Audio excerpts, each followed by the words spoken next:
Did I just totally botch the starting soon screen? Oops. Okay, well, song over. We're live.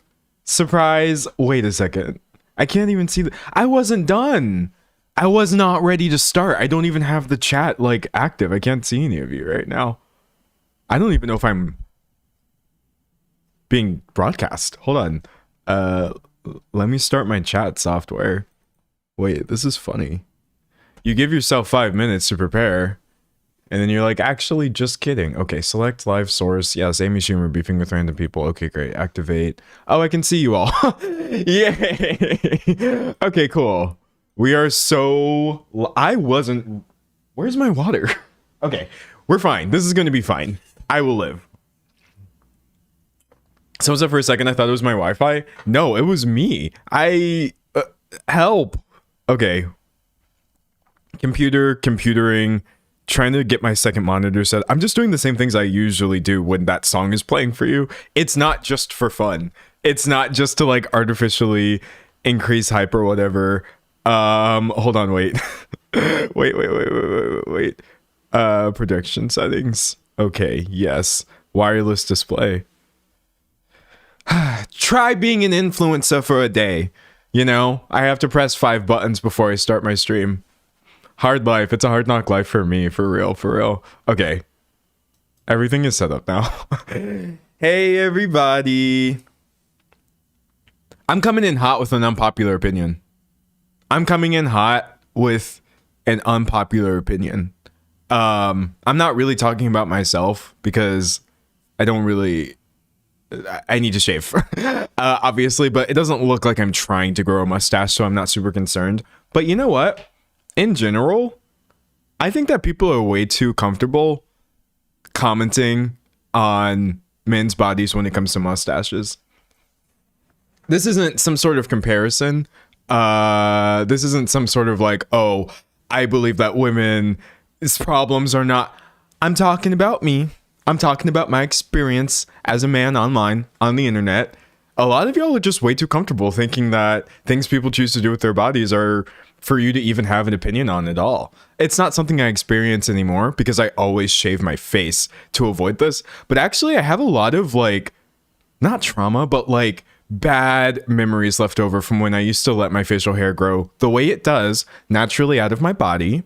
And everyone thought that it was just really cool to bully me online and tell me what to do and how to present myself. And it's sad that so many people don't even realize this is wrong. But yeah, c'est la vie.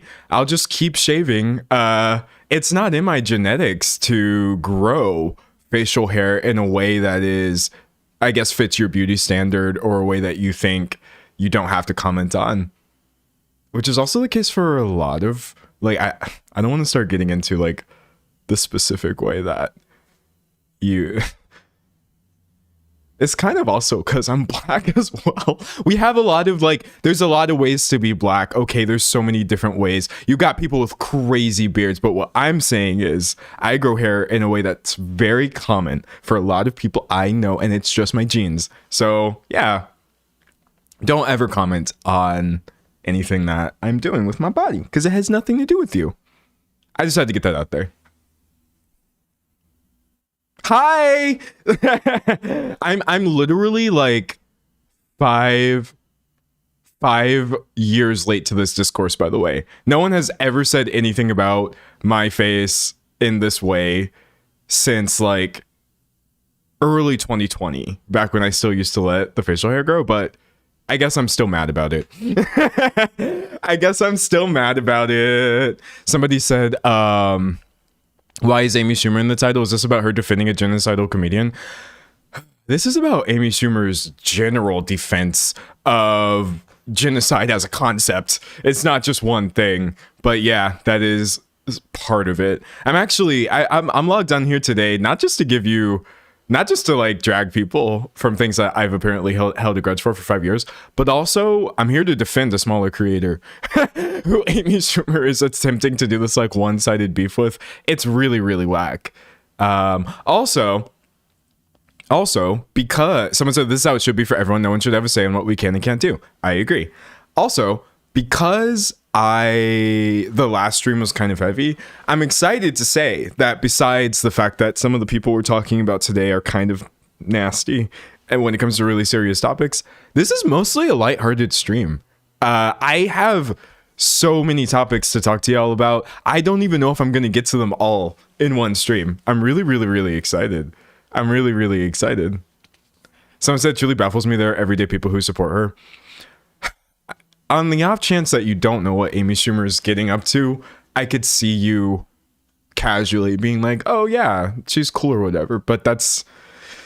Ugh. Also, if you're wondering why I'm not talking about her yet, if you're new to the stream, hi, welcome. The first 30 minutes of my stream is usually just this. It's me yapping. I like to let people trickle in. I like to let things sort of get started. I don't want people to feel like, oh, I have to get there right at 12 or I'm going to miss it. I'm usually not even there right at 12. But yeah, I'm excited.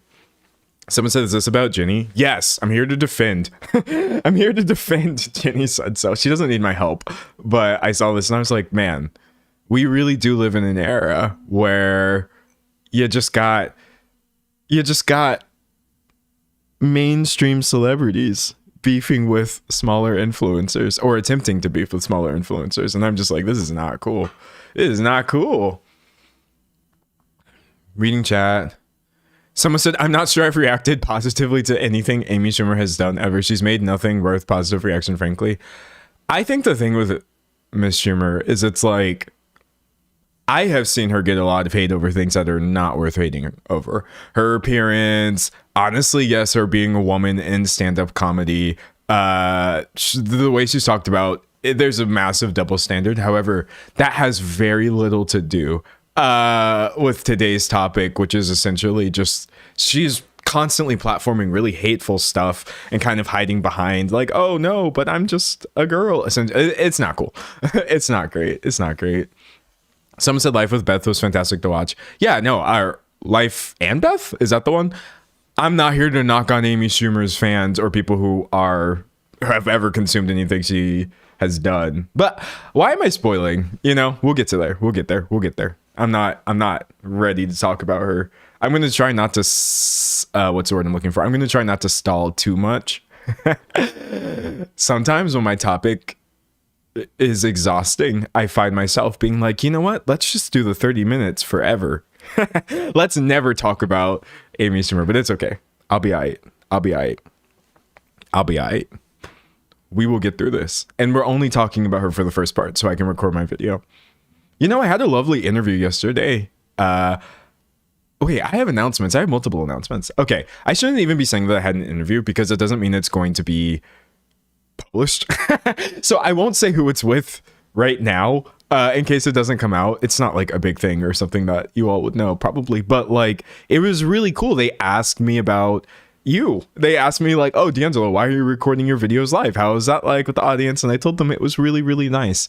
I told them essentially that Jenna Marbles is my number one inspiration. I hope they leave that part in. And that I'm essentially trying to get to a Jenna Marbles like style of content where you genuinely just feel like you are watching one dude. One dude in his room. But yeah, it was really cool. I mean, Jenna had more than one dude. Julian was also a big part of that content. But you know what I mean. You know what I mean. And then another announcement. I guess I said announcements and that makes it sound like I have 50. But I have 2. It was that I was interviewed, and you may never read it because interviews don't always happen. And also, tomorrow, I think. Wait. I need to make sure this is really tomorrow, or I'm going to sound dumb. Okay, well, it's on my calendar. Tomorrow, I'm going to be on Foreign's stream. Foreign man in a foreign land. If you're not familiar with Foreign's content, you have, I guess, 24 hours to figure that out. But yeah, he streams on Twitch, which I don't know anything about. But apparently anymore, I used to stream on Twitch, but I have no idea what's going on. I just like Foreign and his content. And so we're going to be doing a stream together tomorrow at some point, or I'm going to be part of the stream. I'm excited because like, I guess it's going to be on Twitch's front page or something. I don't know. Just the thought of somebody checking in like, oh, what's going on here? And then clicking in and getting us to doing whatever it is we're going to do. That's going to be a mess. But yeah, no, I'm really excited. And I guess if you all want to watch it, you should go to his Twitch channel. Hold on. Okay. Maybe I'm like lying about the front page thing. Maybe that's not the case. But yeah, I'm pretty sure it's happening right here. It should be happening right here. Yeah. You can see it's scheduled right here. Pop commentary, just chatting at 11 a.m. Eastern time tomorrow. I don't know what that means for y'all, but it's just an hour before my stream usually starts. So you get to see me streaming again tomorrow, if that's something that interests you. I'm actually really excited. I'm really, really excited about that. I haven't done any sort of collab proper in a long time, but Foreign is somebody who I know, like I've spoken to, you know, it's not just like a shot in the dark, which I feel like is usually a bad way of doing collabs. You should probably interact with the person for a lengthy period of time beforehand. And we did. So yeah, that's an announcement too. Please watch me tomorrow if you're free, and it's going to be awesome. People are saying he also streams on YouTube. Yes. Someone said people are saying they're going to be in school. I think you should still be able to watch it, even if you're not able to catch it immediately as it happens. So don't stress yourself out over it, for sure. For sure. Someone in chat said, I love fat guys, but there's so many chats that no one's going to see. Well, I just saw it and signal boosted it to everyone who's in chat right now. You know what, though? Like, live your life. Stand tall in your truth. Don't post that where you think no one's going to see it. Post that where everyone's going to see it. Fat guys are dope. People are saying he privates his streams after they're done. Yeah, but like, I think it might be a video. Okay, wait, I'm going to ask him. I'm going to ask him. Someone said, not me just now. I had hair in my mouth. Do you know how hard it is to have hair in your mouth when you don't have hair on your head? Anyways, someone said, not me just realizing now that you stream in the morning. This is part of my night routine. Oh yeah. What time is it? Where y'all are at? For me right now, it's 12:23 p.m. So the afternoon has just started. Someone said, do bald people still use shampoo? I know I do. I still got hair growing out of here, so I treat it the way, I don't know. Do I not need to use shampoo? I'm a big shampoo fan, for sure. Someone said, what is the stream tomorrow? It's like 11 a.m. Eastern time, I believe, is when the stream should be happening. Or maybe I'm going to get there at 12. Because that's what's on my calendar. So it's kind of the same time that you would usually catch me, but on a Friday. Oh, it's 9:23 p.m. for some of y'all? Wow. So 7:23, 9:23, and I'm tired. 9:23 a.m. Yeah, I do know that, like, for me, this is kind of early for some people, like, who live on the west coast of the United States. It's like the morning. Reading chat. Someone said, by that logic, should we also shampoo our armpits? I don't know. I'm not too interested in the health of my armpit hair. So that's me. Someone said that I'm on time for once. Good. I was late, but then I started early because I forgot to let my thing continue. 6:24 p.m. in Italy. You're watching me from Italy? Wow. That's awesome. That's so cool. I'm Romanian, so definitely not morning, I would imagine. I think Romania is quite far from where I am in North Carolina, the United States. A lot of Europeans here. I do have a lot of Europeans in my audience. Actually, I haven't looked at my demographics in a long time because I don't care. I'm just grateful that anybody watches me. But yeah, there's like, the United States does not make up, I think, the majority of my content at all. It's essentially just anywhere people vaguely understand English. You can probably find someone there watching me. I'm probably a horrible source to watch because I feel like, what with me being from Texas, I don't even have the greatest English all the time, but I'm understandable enough. I'm understandable enough for most people. Someone said they're watching me from Latvia. Yes.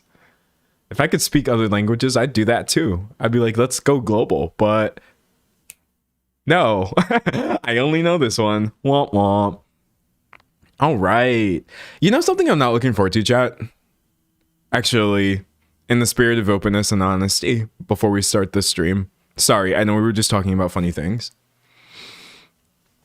I'm not looking forward to one of today's topics because it's inextricable from a discussion about Zionism. Oh, you're in Minnesota. Hey, I really, really, really hate the way that anytime you have anything to say about Zionism, which, by the way, the only things I have to say about Palestine are essentially I don't support the Israel's genocide against the Palestinian people or their displacement, and that a ceasefire needs to happen immediately. It's like you always have that one person or group of people or so many people who are going to jump in and be like, but what about these things? What about Hamas? What about these other things? Oh my gosh, what about Jewish people in general? What about anti-Semitism? And I'm like, chat, I'm letting you know ahead of time, I'm completely unwilling to play any sort of linguistic games because there's nothing wrong with my stance. I'm not anti-Semitic, and it's not anti-Semitic to say that you don't support the government of Israel, Israel's military, to say that you don't support genocide against Palestinian people, etc. I'm just not even going to engage with that today. So if this is something that's going to be a struggle for you, I don't know. I'm sure there are other streams you could watch, but yeah, I'm not going to engage with that because I already have to engage with it on a macro level. Talking about Amy Schumer, she does that. That's sort of the core issue with a lot of her stuff is this whataboutism. And the major reason that I'm really tired of the whataboutism, though, is because y'all always be playing that when people are oppressed. Listen. Solidarity is real, okay? I am not somebody who is currently suffering under Israel's actions, or I'm not a Palestinian person. However, that doesn't mean I don't still have feelings and empathy, and it doesn't mean I don't see the patterns. Like, when my people are oppressed, there's always people coming out of the woodwork talking about, okay, well, what about this one thing? And what about these other things? And what about these other things? And it turns essentially into like this game where people want to badger you into admitting that the horror that is being committed against marginalized people is justified. I'm not finna do it. I'm not doing it. I don't actually like see the need to engage in this discussion. It's not part of what I'm saying at all. It has nothing to do with anything that I actually believe. So I have experience dealing with this all the time, and that's why going into this, talking about what's happening to Palestinian people, I don't play this game. It's not a game to me. This is just the same tactic that people are always using when they're trying to justify hate, or where they're trying to justify excessive force used against people who don't have power. What about this? Oh, this guy was a criminal. Oh, these guys are terrorists, etc. I don't have that much energy in my body. I really don't. So that being said, if there is anybody who found that objectionable, you're not even going to make it through this stream. But it doesn't matter to me at all. Not even a little bit. Someone said they're arguing in bad faith when it's like people are dying and I don't want that. It's that simple. Exactly. Okay, so here's the thing too. Hold on. Here's the thing too. No matter how complex a history may be, that doesn't change the fact that I still believe in human rights. Okay?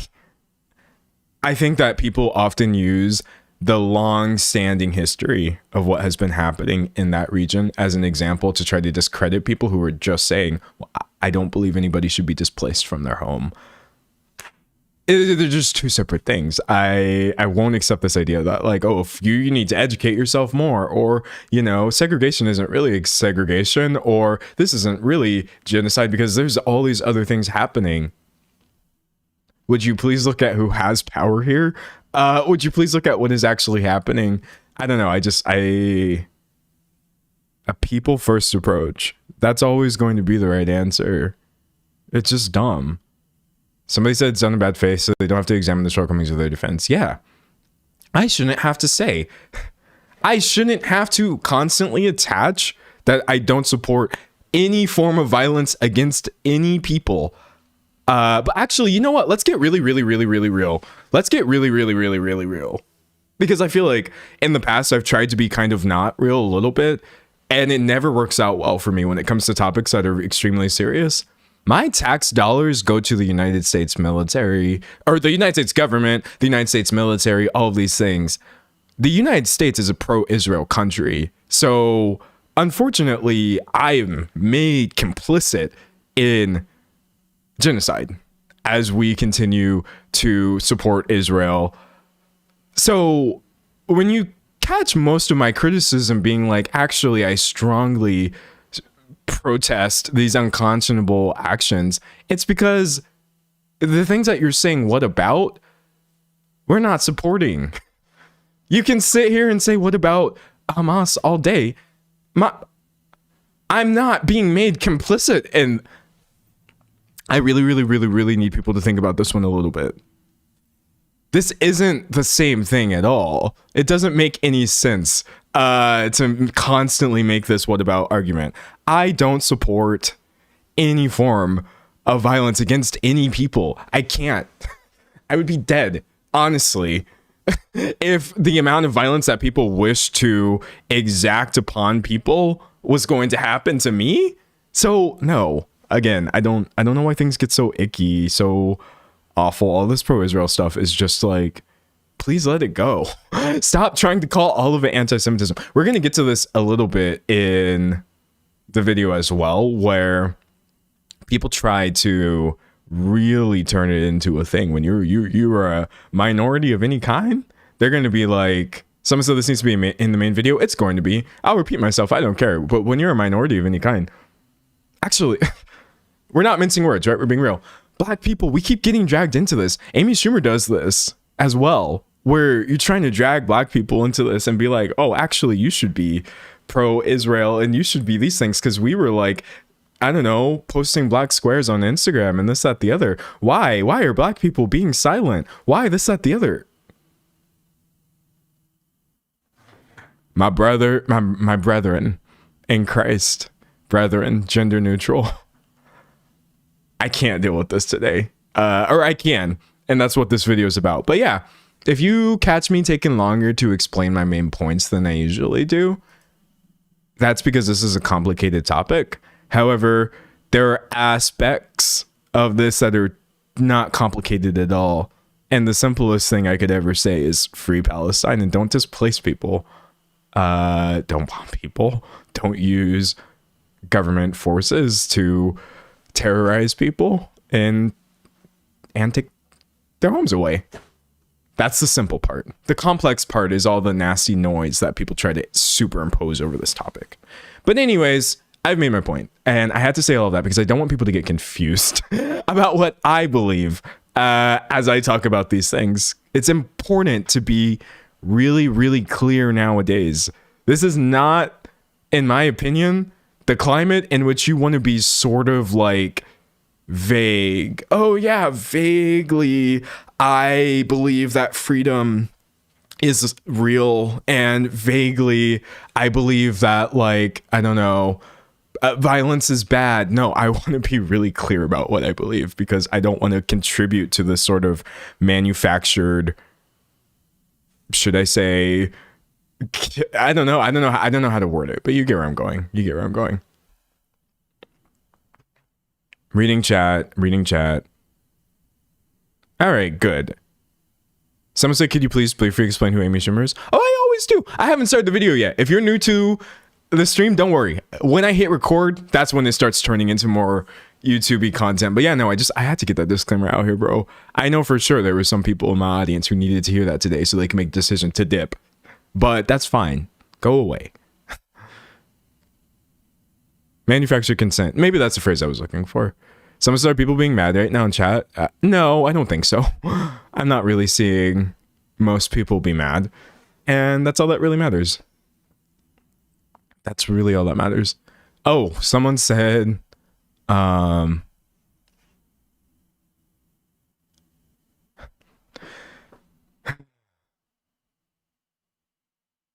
debating right now, chat, whether or not I want to read this message. But I think I'm going to do it. I think I'm going to do it. I'm going to read this message, even though this is going to be hard for some of y'all. As a black queer woman from Minneapolis, and I agree with this message, by the way, I really don't want to hear it from anyone about why they think black women aren't doing enough. We're tired. Get away from us with all of that.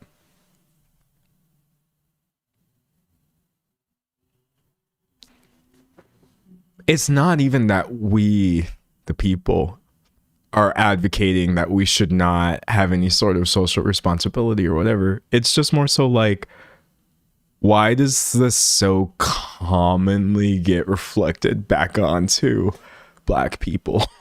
Or it's not just black people, but like women in this case, as this person's talking about. Why does this always turn into that? I don't know. I see people agreeing with me. I'm glad. I'm. It's not that I need you to agree with me. I'm glad that you're like hearing what I'm saying. Someone said everyone has to step up. Yes, I agree. Everyone has to step up. But when people say like, hold on, why is this conversation turning into, why isn't this group of people doing enough? That's not really even the same thing as everyone needing to step up. I strongly agree with that. And I don't see the point made enough. Or when I see people make that point, I see it get buried a lot. I see it get downvoted to heck. I see it get ratioed online. And I'm just like, this is a really, really valid point. Can I tell you about back in, sorry, I don't remember what year it was. I'm going to look it up. And this isn't even related to today's topic exactly. This is just a general thing I kind of want to get out there. So I guess it was 2020, unfortunately. But when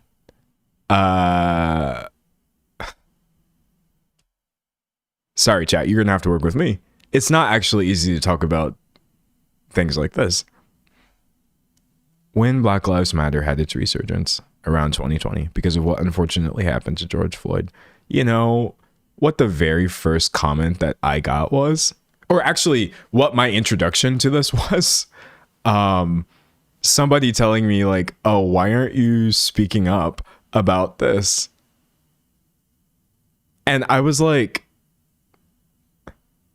so when I was like, oh, what is this in question? And then I look into it and it's the murder of a black man by law enforcement. My first thought was like, why am I not speaking up about this? There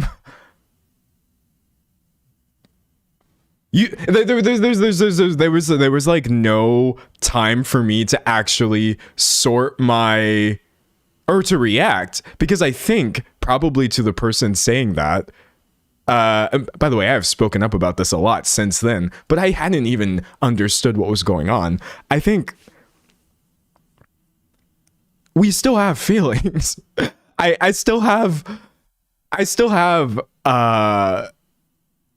human responses to things, I think, that I have to sort through first, however long that takes. And you know, I think low key, I've been haunted by that comment for probably 6 years. I think for 6 years, as a person with a platform, I'm not complaining, by the way, about having a platform or the parts of my job that are easy, but I'm just saying, like, I really do feel like as a creator, I don't always like get away with taking the same space for myself. Maybe that other people do. Does this sound like I'm just making stuff up? Because if it does, I can stop. I don't know. I don't want to sound like an idiot, or I don't want to sound ungrateful, but like, I'm a person.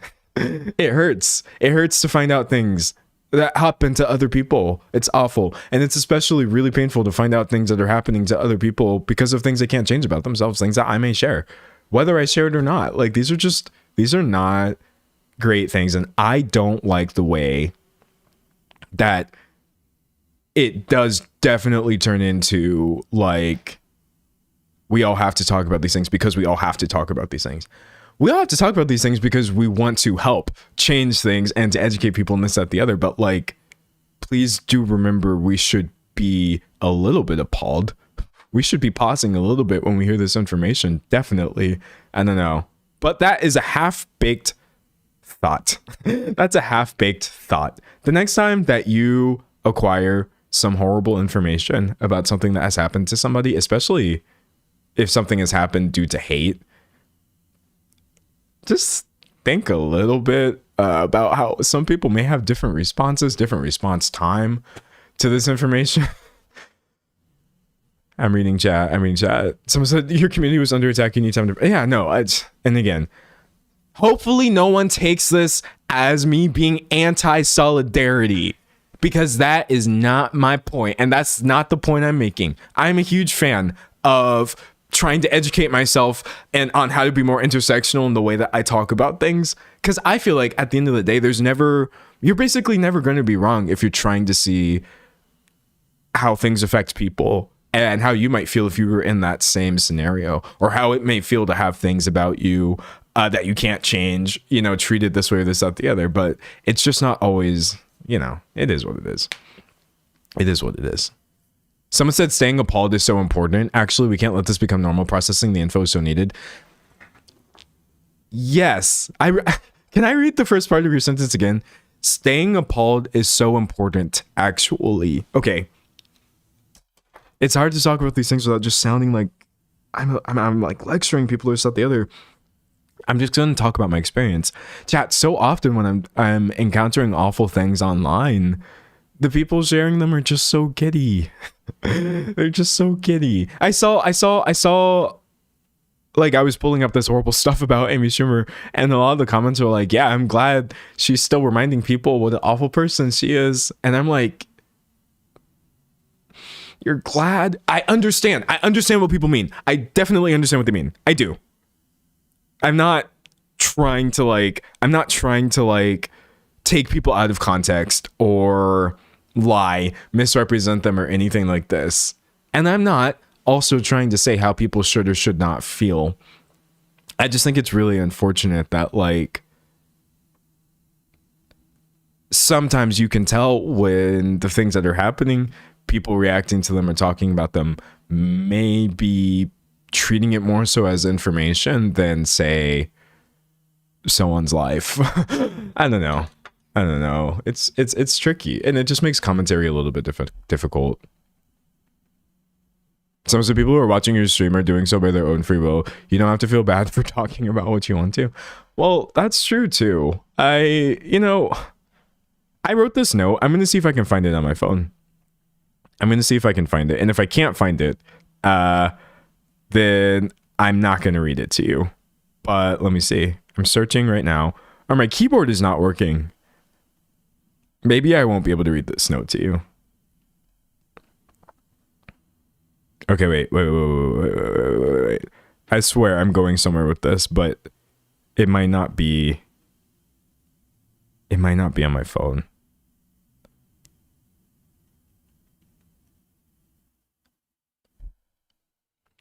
Okay. Chat, I'm going to be real with you.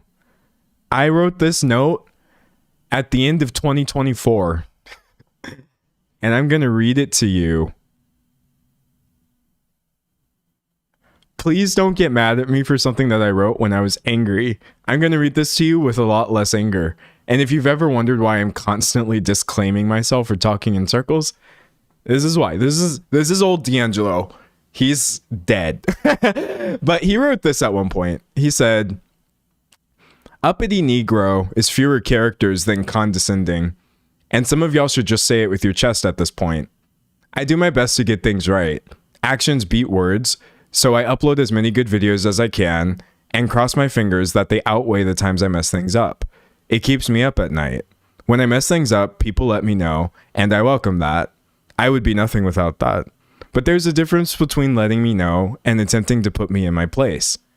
99% of the criticism I receive is in good faith, but even some of that is framed within cultural ideas about just how confident someone like me is allowed to be. If this statement bothers you, ask yourself why you would be more comfortable if I worded it less assertively.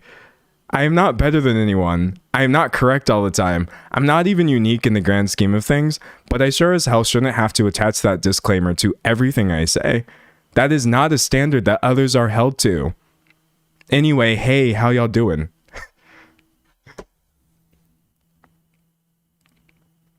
So, let's process. Let's discuss. Let me drink some water.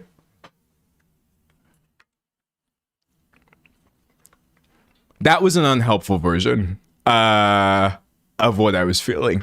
I realized at the time, like, okay, well, if I post this, people are immediately going to do the things that I was talking about in here, and they're not going to even know. It's going to turn into something else that I don't want it to turn into. I'm here to tell you right now, just a little cooler, just a little calmer. I was still right, though. Everything I said in this is true. It's not how I would word it today in 2026. I'm not really like mad about it anymore. I've accepted it as part of my reality. But yeah, no, like there is, when you are like any sort of marginalizing, you could be a woman, you could be queer, you could be this, that, the other. The difference between you making a mistake and other people making a mistake is insane. I do definitely feel like when I make a mistake or whatever, it's a form of punishment that I expect.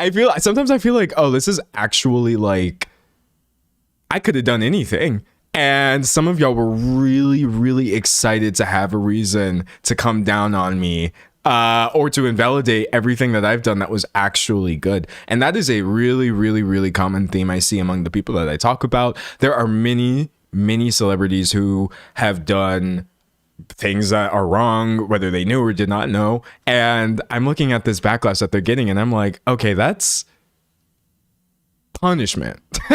we're now engaging in like punishment against this woman because we finally got a reason. We finally got a reason to sort of go open season on her looks or who she is or her ability to do this. It happens with any sort of people. I just see it so commonly, and I can't like write a video about this that would make sense. I don't ever really know how to talk about this double standard in a way that doesn't sound like me complaining or saying that I believe I have the right to make any mistake I want without ever being checked on it. But like 2024 D'Angelo wasn't like crazy, right? I wasn't going off of nothing when I wrote this. I wasn't just sort of like reading the energy and just being weird. It is real. The double standard, it never goes away. And it's a double standard for all of us, for everything. Because it's just like, I wish we could drop this double standard sometimes. And that is why I have to be really careful about how I talk about things when it comes to the people I'm talking about online. If you look at the videos, the amount of videos that I've posted recently, it's almost like 50-50, I think, split right now. Or I might have talked about more weird dudes than I've talked about weird women online or something like that, because I'm trying to be conscious of my implicit bias. Chat, I hate to say this. You right now could find some woman that you think is mildly annoying. You could find some woman that you think is mildly annoying. Make up a reason. And then make like a commentary video, package it like one of my videos, and get you a bag. You could really do it. That's such a massive part of commentary. It's just punishing people for various reasons. And then it's also too, like, we are not immune from this. I think if I had framed this entire thing and I was like, oh yeah, manosphere losers, they are the ones doing this, they hate women. If I was like, oh yeah, conservative podcast, they are constantly looking for minorities to punish and stuff like that, the double standard. Chat, we are all kicking it in the same society. Minority spaces sometimes hate minorities. Women dominated spaces sometimes hate women a lot. Sometimes we just hate ourselves. And I really have to be careful not to play into that style of hatred. It might not be slurs that you're encountering. It might not be like outright sexist content, but the double standard of punishment that I see so commonly. And anytime anybody does anything, that's the thing where I'm like, 2026, I have a choice. I can either play into this, and I know I could get away with it because I see people succeeding massively while getting away with it. Or I could just try to say what I actually believe. I could be like, you know what? I don't care if people are going to get mad at me for not hating this as much as they do. I refuse to play into it. But it's hard not to play into it when the system pushes you into creating content about this is the worst person online. This is the worst woman online. This is the worst insert person online. Oh, we hate this person. We hate that person. And I'm just like, make me a chart of all the celebrities who have gone viral for being annoying or bad recently. And let's really take a look at some commonalities. And I think people will realize, oh no, even in supposedly progressive spaces, we have some work to do for sure. But that is why I will make a video about the weird dude from the Heated Rivalry podcast. Or that is why I will, frame things the way that they're actually supposed to be framed. In my opinion, I'll try not to see a story that is about some guy doing something bad and some woman tangentially involved. And then all of a sudden the whole story is about her.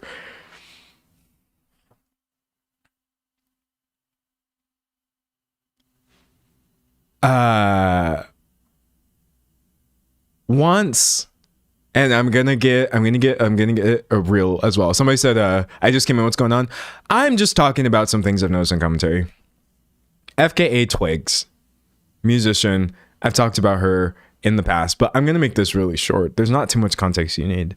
She came forward and years ago said that Shia LaBeouf was very abusive to her, and he actually admitted and confirmed some of this, and then it turned into a legal battle. Later, when FKA Twigs was getting called out for other things that she did that were really inconsiderate, like constant performance cancellations, not just one. I'm not talking about like, oh, she should show up to, no, just like people feeling like, oh my gosh, it kind of seems like she's not, respecting her fans' time or this, that, the other. And there was definitely a valid point to make there. And they were just talking in general about the way that she talks about things. I literally saw a comment that was upvoted in a space that I promise you is like, it's not a conservative space. And someone said, the more time goes on, the more it seems like FKA Twigs and Shia LaBeouf deserved each other. Because they're both just like pretentious tryhards. And I'm like,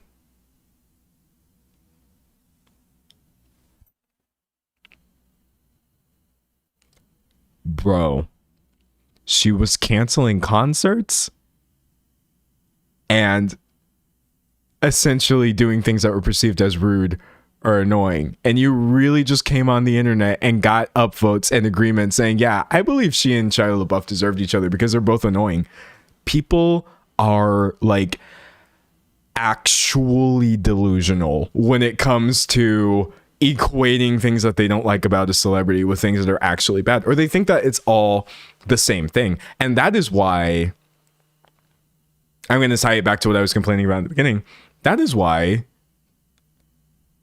it's actually kind of the same energy as when I was like, somebody was like, why haven't you spoken up about George Floyd yet to me, when I hadn't even ever heard about this yet at that time. It's years ago. It's because like you read a story about abuse and you just process it as information, or you see a story about a killing happening in the street and you file it away as some sort of fact, that you give equal weight to a story of, say, I don't know, one celebrity said something rude about another. You're like, yeah, this is all in the same boat because I'm online and I'm just scrolling, and these things are being given equal precedence. So it's all the same to me. It's not all the same.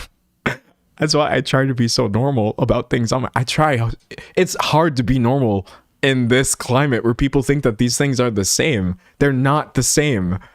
They're not the same. They shouldn't be talked about the same way. reading chat. I'm reading chat. I'm reading chat. Someone said tall poppy syndrome when people rejoice in another's downfall. Yeah, I don't know. I like drama, chat. I'll say this right now. I'll say it proudly. I was back and forth of like years and years. I'm like, oh, don't call me a drama channel. Don't call me. Well, there's certainly some dramatic things happening in most of my videos. I am definitely a fan of just like celebrities doing things that are fascinating. It's my hyperfixation. It's my niche interest. I could go on. Well, I do. I go on so much about it, but I actually don't really like, I guess, like downfalls per se, or like I don't really like people losing things or seeing the idea of like, yes, finally everyone is turning on this person who I hate. And it's just like, it's like a 50-50 thing. I do believe like a lot of y'all just like drama like me.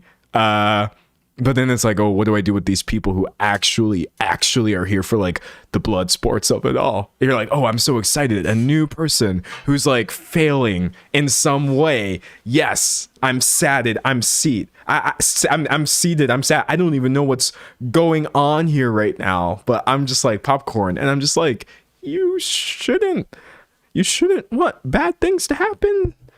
So you have stuff to talk about. Hot take. You shouldn't be happy when bad things are taking place just because it confirms your opinions on things, but that's okay. That's okay. That's okay. Hold on. I'll show you, and I'll end this with a meme because I feel like memes are such a good language sometimes for taking complex thought. Memes are such a good language for taking complex ideas and stuff and filtering them into things that are widely understood. So I'm trying to turn my computer back on. I yapped for so long, my computer turned off. Okay, hold on. When the gives you a reason. Oh no, I'm on Bing. Wait, I just got binged. Hold on, chat. I don't Google things on chat or on stream on purpose because I don't want to. Something crazy pops up and I can't control it. With the celeb. Oh, here it is. Yeah.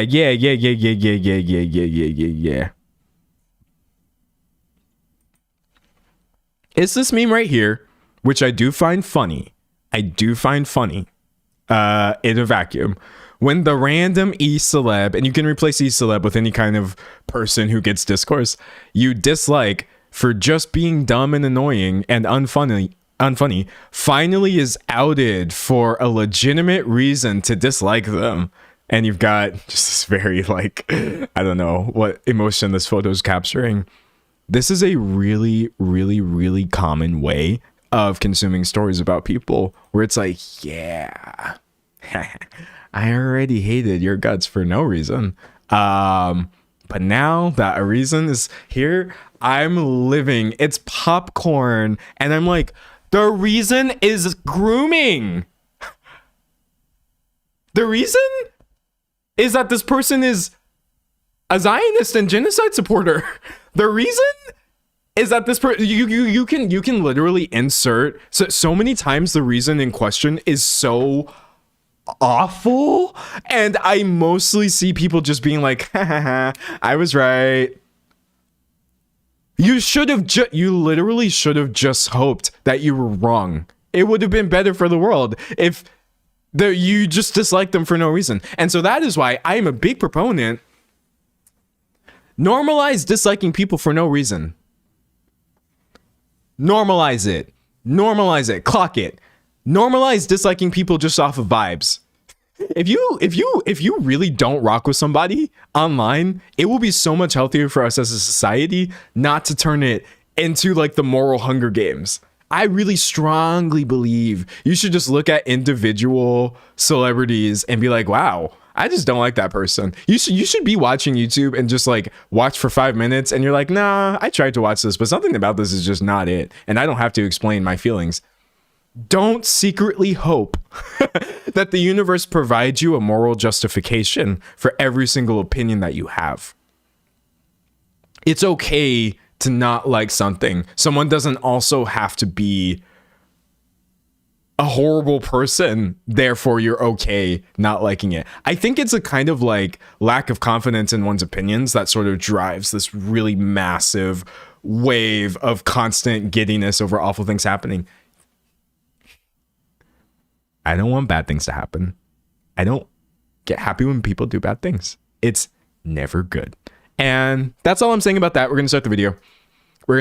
I'm closing all my tabs. I have so many tabs open and I haven't even started the video yet. Leave it to me, chat. Okay, hold on. All right, I'm gonna hit record. Someone said there's plenty of celebrities that I dislike for something stupid their character did in the movie. Normalize that. Okay. I'm recording. All right, chat. Amy Schumer is gonna hate this video. Usually when I talk about people online, it's not under the delusion that they're watching my content, right? Let's say I make a video about Taylor Swift. I don't think Taylor Swift is like on the private jet doing what did D'Angelo say about me now? That's not how I approach my content. But I'm telling you right now, there is a chance that Amy Schumer might be watching this stream, this video with you as you're watching it, as we speak. She might be among us because she cannot help herself when it comes to inserting herself in situations where people are criticizing her for legitimate things. And when the legitimate things in question aren't just like, oh, she's unfunny, but more so, oh, you're spreading really awful and harmful misinformation that is hurting people. I just think it's a really whack way of being a celebrity. But today you have Amy Schumer once again beefing with the latest random influencer, and I decided this would be a good entry point to talk about all of this. All right. So I got a question initially. Can I give a brief rundown of who Amy Schumer is? Yes, I can. I will say though, like, she was more famous at one point than she is now. So, I literally just Googled her neutrally, and the first thing that comes up is Amy Schumer defends Israeli comic after U.S. show axed over Gaza statement. Okay, we're going to get there in a second. Anyways, Amy Schumer is a funny haha comedian, right? I think, chat, do you think it's, can I say she blew up in the 2010s? I think that seems about right. If we go off of vibes. I'm trying to remember being a kid and just Amy Schumer's existence. I think it was the 2010s is where I would say she falls into. Yeah, that makes sense to me. Now listen, someone said, if you don't know who she is, I'm jealous of your piece. Bro, for real. The ability to delete information from my brain would be so needed. Okay, yeah, people are agreeing. She's very much a product of the 2010s, right? Because she's been popular for so long, there is already so much discourse involving aspects of her that I don't really feel like are worth bringing up in this video. I mean, I'm going to bring them up anyway, because you know he's finna yap. But like, Amy Schumer joke stealing discourse, right? This has been going on, look, 8 years ago, 10 years ago, 7 million views, 10 million views. So people say she steals jokes, etc. I don't really know or care. I can't pretend to be mad about this. Other what do you call it, criticism she gets are like, oh, she only jokes about sex or, you know, stuff like that, etc. And these are not, I pressed the wrong button. These are not the Amy Schumer criticisms I'm here to level at you today. It would be a really old-fashioned and boring video if I did this. I would like to point out that Amy Schumer has actually been legitimately problematic from the dawn of her career. She got big off of some really awful stuff. So, for example, you have her history of trying to double down on this like edgy racist persona that she had. This is from 2016. Oh, 2015. Okay, great. Amy Schumer responds to criticism by insisting she's not racist, just funny. Chat, it's been the same argument since 2015. 2015. No, it's been the same argument since long before 2015. Since I was born. I feel like comedians are still saying this. You still have your Andrew Schultz talking about, no, it's not racism, it's just funny. Anyways, thanks, Amy, for that. No, people were mad at her for um the material she was including, and she put out a statement talking about, I am a comic, I'm so glad more people are laughing at me and with me all of a sudden, etc, etc, etc. I go in and out of playing an irreverent idiot that includes making dumb jokes involving race. I enjoy playing the girl who time to time says the dumbest thing possible. She says, you can call it a blind spot for racism or lazy, but you are wrong. It is a joke and it is funny. I know that because people laugh at it, even if you personally did not. I'm okay. Amy Schumer has just always been part of this larger comedy machine that I personally, it makes it kind of hard for me to get into stand-up comedy. Also, by the way, tangent, my first digression. I made it 5 minutes in before digression. I don't think I've even talked about this. And if I have, I don't care. Chat, stand-up comedy is a struggle for me. It's a struggle for me. If you got stand-up comics that are actually not going to like make me feel like a slur, recommend them. Because the idea of clicking into random stand-up comedy sets and playing Russian roulette of like, oh, is this person going to make a joke that's like super bigoted in some way? It still happens to this day. This ain't a 2015 problem. This is a stand-up comedy problem. It's so, pardon me for not wanting to play the game and just like wait until somebody calls me something that I just don't agree with. I cannot with the medium of stand-up comedy. Okay, I'm Josh Johnson. Oh, Josh Johnson, that's a great example. No, Josh Johnson. See, there are funny people. He's like saving stand-up comedy for me. Okay. I'm seeing a bunch of other. Okay, I see John Marco Ceresi. I really hope I said that right. I'm seeing a lot of people recommend. Okay, take a look at some of these people and come to your own conclusion of whether or not you think that this is funny. But yeah, I feel like sometimes I need it to be vetted for me because I'm just like, Chad, I can't do this today. But anyways.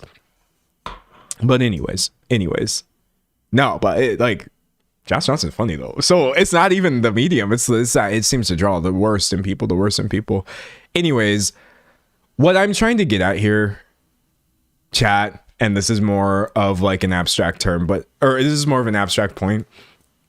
There has always been a mix of things to criticize about Amy Schumer that are genuine and things that are not. And sometimes she definitely has a tendency to hide behind, oh, people are just criticizing me over the things that are not right. That's not always the case. People have definitely been kind of ringing the alarm about her and the things she's been doing for over a decade at this point. So it's valid. I just want to bring that up first. Also, she did backpedal on this. She did backpedal on this and say, or it says Amy Schumer apologizes for quote racist rape joke about Hispanics. I am taking responsibility. I used to use, oh, if you're wondering what the joke was, by the way, she said, I used to date Hispanics, but now I used to date Hispanic men, but now I prefer consensual. And it's like, okay, obviously Hispanic just means Spanish speaker, not necessarily a race as it's traditionally understood, but this is obviously a racist joke. How is the joke funny? I think that's the thing that I really struggle with a lot of the time, where I'm just like, how I understand your subversion, but like, especially too when you're playing into these dominant cultural narratives of like, oh no, we need really strong and aggressive immigration policy because Spanish speakers are coming into this country and committing crimes. Amy, it's a no for me personally. It's a no for me. Okay. Anyways, but no, she said, I used to do a lot of, I can't do this. I used to do a lot of short, dumb jokes like this. I played a dumb white girl on stage. I still do sometimes. Once I realized I had more eyes and ears on me and had influence, I stopped telling jokes like that on stage. I am evolving as an artist. I am taking responsibility, and I hope I haven't hurt anyone. Sorry. I apologize if I did. So, no. But it's okay. That's sort of, I just want to show you this is a really, really common Amy Schumer pattern. And that's why I'm not finna sit here and go through everything she's ever done. It's this constant cycle of getting away with everything you can and then crying, essentially, once you're called out for it. Look, here, look. Because I don't want to be that guy who's just showing you stuff from 2016 and being like, she's bad. 2023, dude. Amy Schumer reveals the Alec Baldwin shooting joke she, quote, wasn't allowed to make at the Oscars. Okay? So at the Oscars, she wanted to say, Don't Look Up is the name of a movie. More like Don't Look Down the Barrel of Alec Baldwin's Shotgun. Okay. For some of y'all, you may be like, I don't even understand what that means. When I tell you this is genuinely one of the most heinous jokes, it's actually so bad. The context of this is that Alec Baldwin, while on a movie set, was holding a firearm and shot somebody.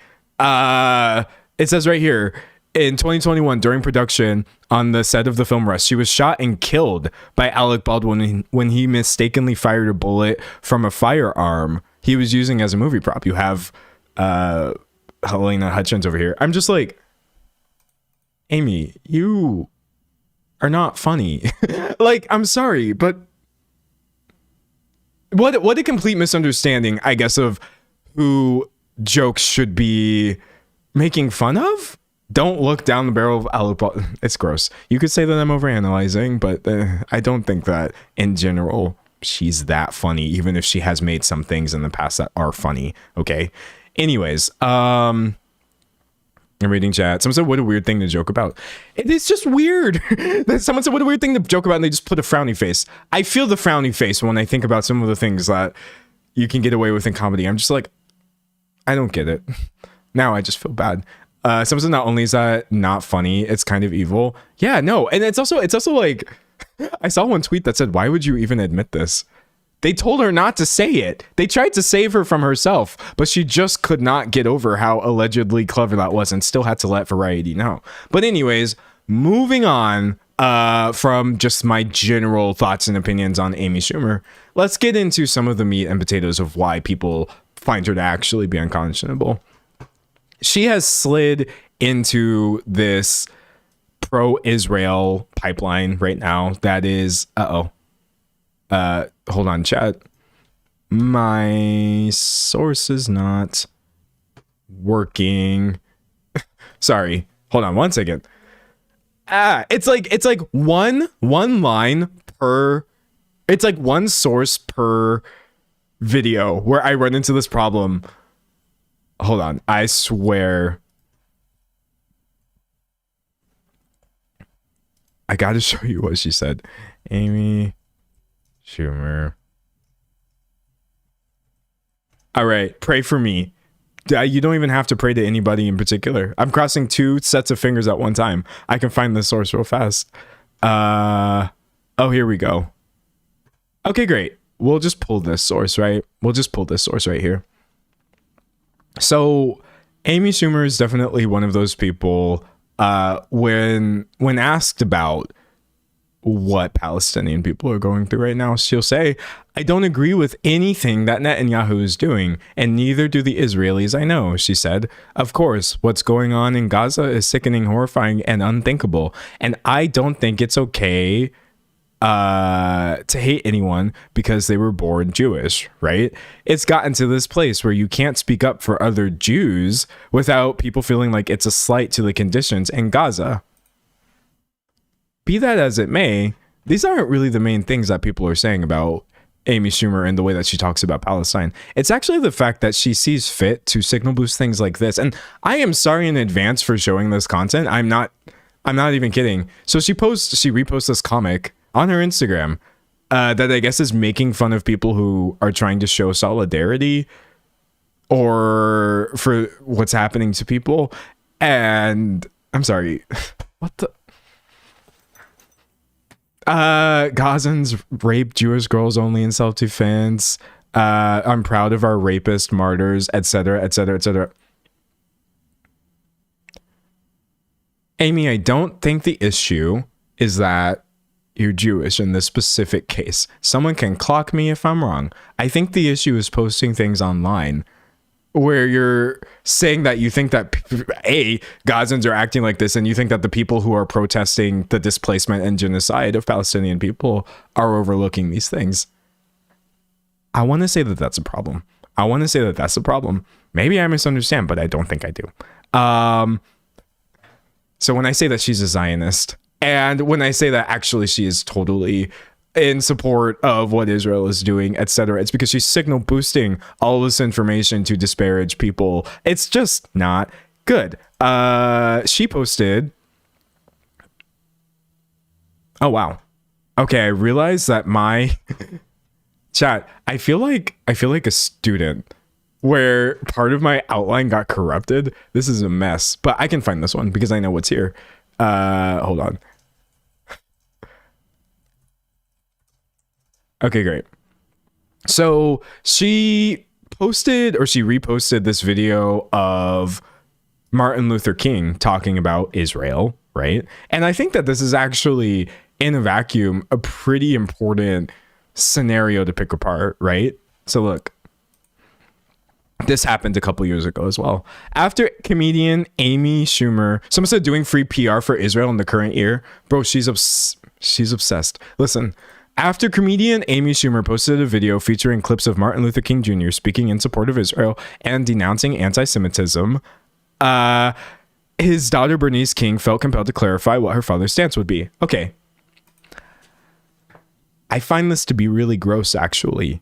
I find this to be really, really, really, really, really gross. This idea of being a current person in current year, finding a clip of Martin Luther King Jr. saying anything that you deem to be in support of what Israel is doing right now, and reposting that completely out of context, because you are absolutely implying that Martin Luther King Jr. would be pro-Israel. And I see this a lot. I see this a lot when it comes to the way MLK is talked about in current year. People love trying to use him for their agenda. This is an agenda, right? But no, so you had to have his actual daughter, Bernice King, lawyer, minister, speak up about this because of how wrong this is. And her statement was so short, so brief, so amazing. She said, Amy, certainly my father was against anti-Semitism, as am I. He also believed militarism, along with racism and poverty, to be among the interconnected triple evils. I am certain he would call for Israel's bombing of Palestinians to cease, for hostages to be released, and for us to work for true peace, which includes justice. He said justice at its best is love, correcting everything that stands against love. We have so much to correct. Here is a clip of my father talking about withdrawing from the Vietnam War and moral power. Actually, you know what? Let's watch this clip because it's a great clip. It's very short. But I want y'all to see.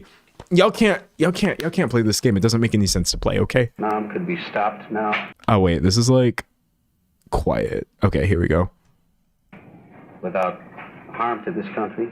Well, there are two ways to deal with it. One is a unilateral withdrawal.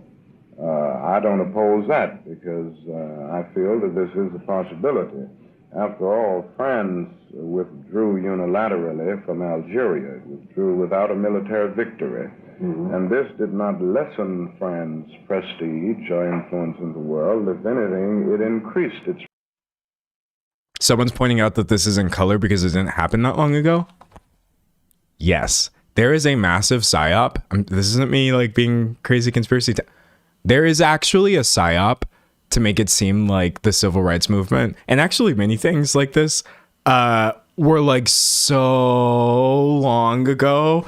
Chat, my grandpa experienced segregation. He's still alive. So much footage of MLK is like artificially put into like black and white, or like made to seem like, oh yeah, this is something that we've moved past. This is a constant struggle that we're still trying to deal with. We're still dealing with the ramifications of this stuff. France is not the power that this country is. Well, I think that's an even greater reason why we should restrain our power. There's always the danger that any nation will abuse its power. And I think our power must be much more than military power. We don't need to prove to the world or anybody our military power. I think we've got to prove our moral power. Do you feel that this nation...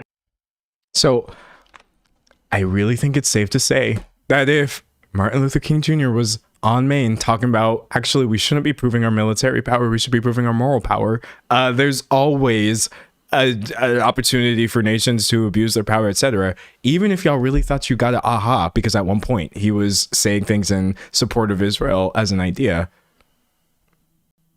there's just no way that his daughter is wrong in this case. And that is what's really icky about Amy Schumer's constant, like, I don't know what word I want to use, but there's just so much, I guess, chaff thrown in along with the wheat. It makes it hard to talk about. It's not hard to talk about. Genocide is wrong, and there should not be a massive machine constantly pushing back against this idea.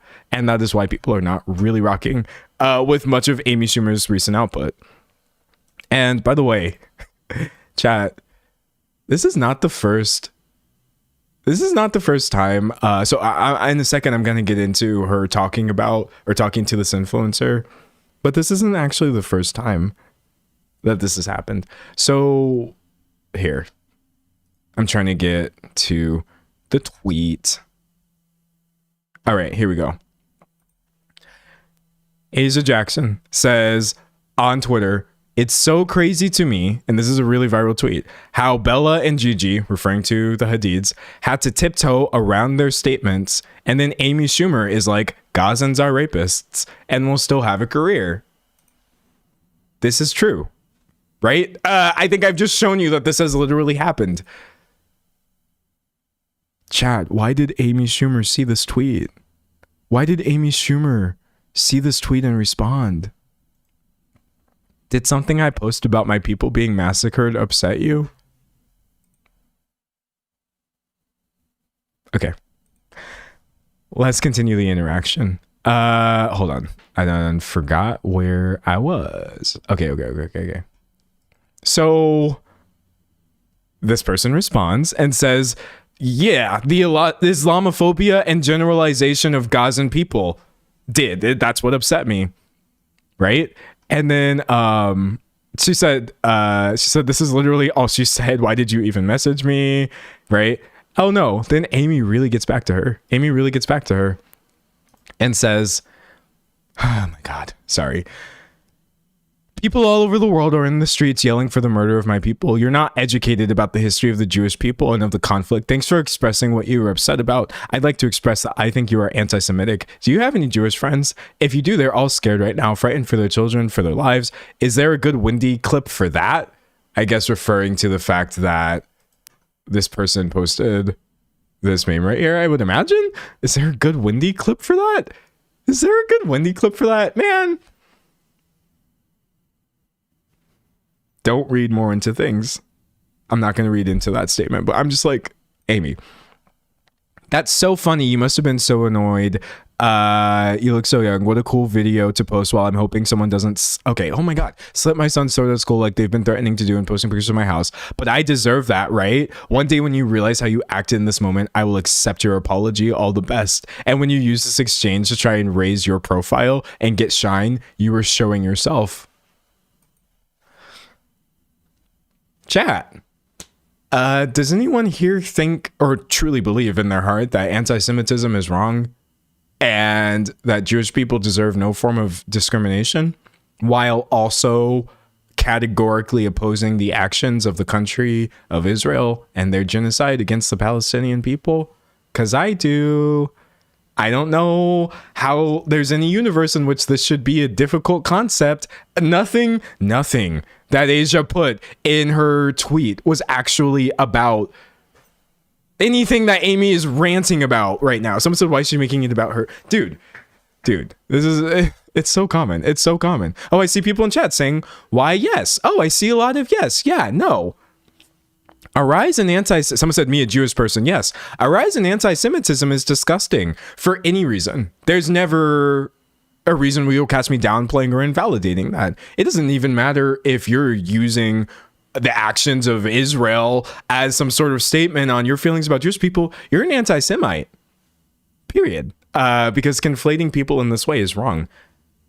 However, that is not what is going on here, and that is not what the majority of people in this scenario were talking about, and it's especially not what Asia was talking about with a tweet. This is so painful. Someone said excruciating read. No, this is painful. Okay, so anyways, so we got all that stuff. So let's see.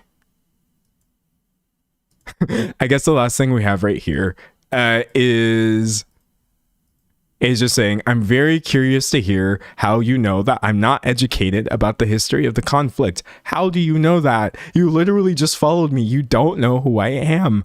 How is it anti-Semitic to call you out for all the racist things you've said since 2015? I'm trying to show y'all we have truly been on this since 2015. Amy Schumer is not it. Please don't let her like fool you into thinking that it's the world versus Amy Schumer. It's just the world saying, oh, platforming hate isn't good. Someone says she's constantly self-reporting. She is. So I'm reading chat. Someone said, as an ethnic, non-practicing Jew, it's not that hard to tell the difference between anti-Semitism and opposing genocide. People like Amy blur the lines themselves. Well, okay. Yes. And hold on. This is where I need y'all to stop me if you have more insight into this and I am wrong. Okay. I believe actually that anybody who is trying to say criticizing the actions of Israel, Israel's military, Israel's government, and its what's the word I'm looking for? Displacement of the Palestinian people and its genocide. Anyone trying to say that criticism is anti-Semitic against, in other words, you hate Jewish people, you are biased against Jewish people. Am I actually stupid, or is that not anti-Semitic? I actually need this explained to me because I see it so commonly, and I'm usually thinking, wait a second, I just said genocide was bad, and you were kind of making this seem like you think it's some sort of default statement on Jewish people. I don't associate random Jewish people with the actions of a government. That's not what I was doing. Now this is what you were doing, and your attempt to like shut me up about talking about I believe that genocide is wrong and this displacement is wrong. People are saying it's deflection, it's a scapegoat. Yeah, no, I don't understand that one. It's a really, really, really common reaction to speaking up about these things that you believe are wrong, and I have never actually gotten it.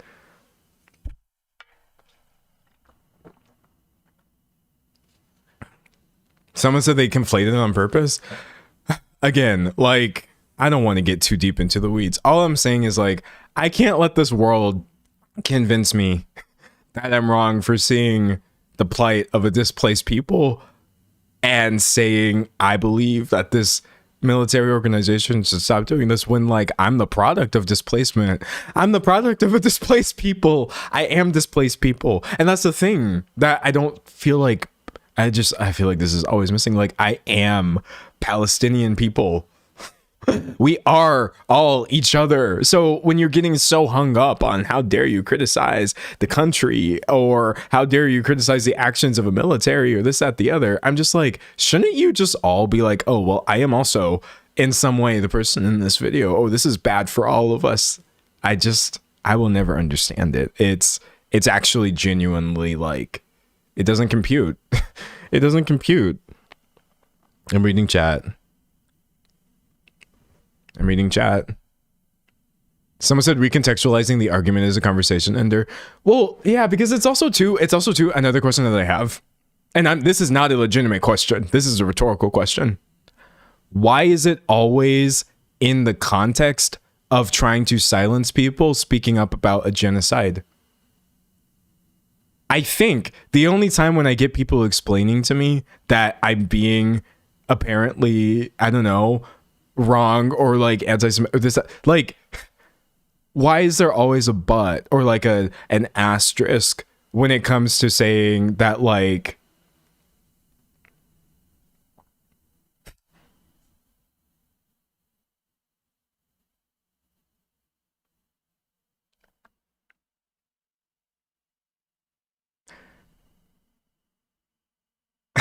Okay.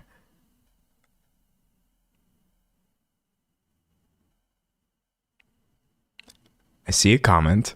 And it says the issue is that nuance gets lost, and throwing around the word genocide dehumanizes Jews and normalizes anti-Semitic violence despite your intentions. Also, Jews are displaced.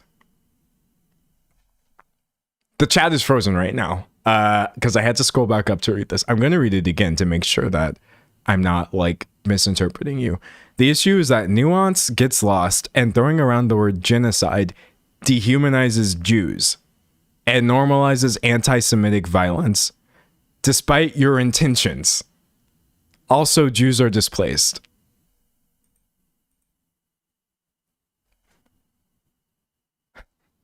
Sorry, I've actually been stun locked for a second. Throwing around the word genocide dehumanizes Jews despite your intention.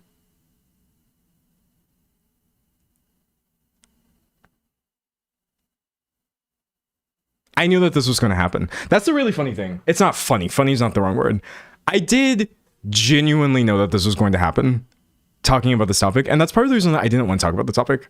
That's actually genuinely part of the reason why I didn't want to be sitting here dealing with this today, because I'm so tired of this energy. Of being told essentially that I'm not nuanced, or I'm misunderstanding what's going on, or I'm misleading the people in my live stream right now. Because like, you do obviously know that I can't really sit here as a non-Jewish individual and make informed statements about, you know, the complexities of, I guess, your identity or anything like that. But you do also know that that has little to nothing to do with my true thoughts and feelings for people who are being bombed and displaced and erased.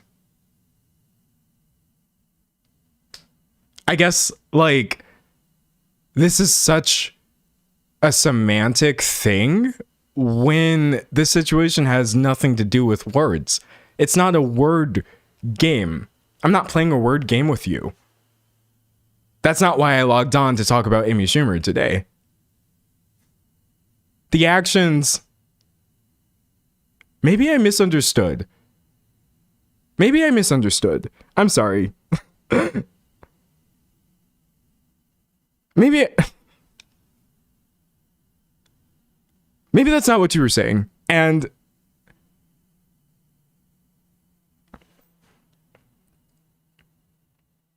maybe I misunderstood. I don't know. I don't ever want my streams to like, so let's not dogpile though. Yeah, I'm trying not to dogpile, but it's like, I already know that this is what the comments are going to be. You know what the thing is too? If I can just set aside the Amy Schumer stuff for a second, is like talking about like genocide and what is going on right now. It's banned in a lot of places. A lot of the spaces that I'm in. I'm sorry. I'm also going to disable chat for a second. And I'm going to talk. And then I'm going to turn it back on. And then I will let you tell me whatever it is you need to tell me. Because I'm feeling a little bit overstimulated. This always happens. And like, I guess when you see me exhibit an unwillingness to sometimes engage with this, it's not coming from a discomfort of calling things like it is. It's more so just because like the response, the emotional response I get when people are essentially saying, don't call it a genocide.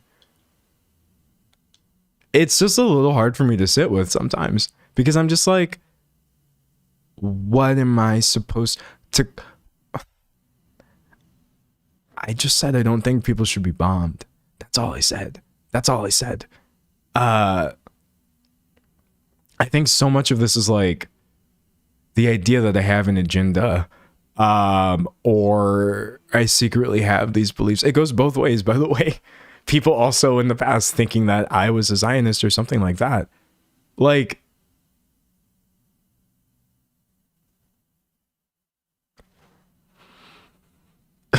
sorry. This might seem like a really dramatic response. And I'm trying not to be dramatic. Whatever mild frustration I may be experiencing right now is literally nothing compared to the scenario that I'm talking about, right? This is very much the definition of not a real problem, but it's definitely still a problem I experience.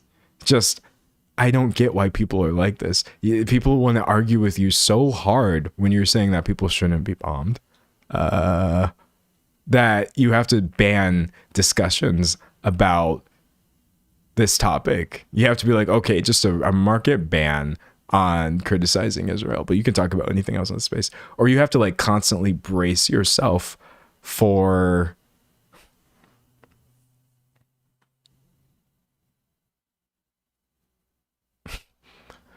doesn't matter what I call it. Does it? Yes, words matter, obviously. But I want people to stop dying, and I'm not dehumanizing anybody. I'm sorry, chat. This might be a hard watch. This might be an excruciating watch. I'm gonna turn the I'm gonna turn the chat back on. But I'm taking my glasses off because I think this is hard to talk and ingest all this information at the same time. If you tell me that I'm dehumanizing somebody, I freak the fuck out. Okay? I go into panic mode. I really want you to think about that. I actually genuinely get so heightened. And I start thinking to myself, uh-oh, I've just been told that I'm complicit in the dehumanization of people. The fact that I keep getting told this when all I'm really ever saying is that genocide is genocide, regardless of what you want to call it. I haven't dehumanized anybody by saying that. You're being really extreme by suggesting that I have. It's just like these are the feelings that are really hard to sit with. I don't know. I don't want to talk about throwing words around. You're dehumanizing Jewish people. Because I criticized Israel for genocide. No. No. No. No.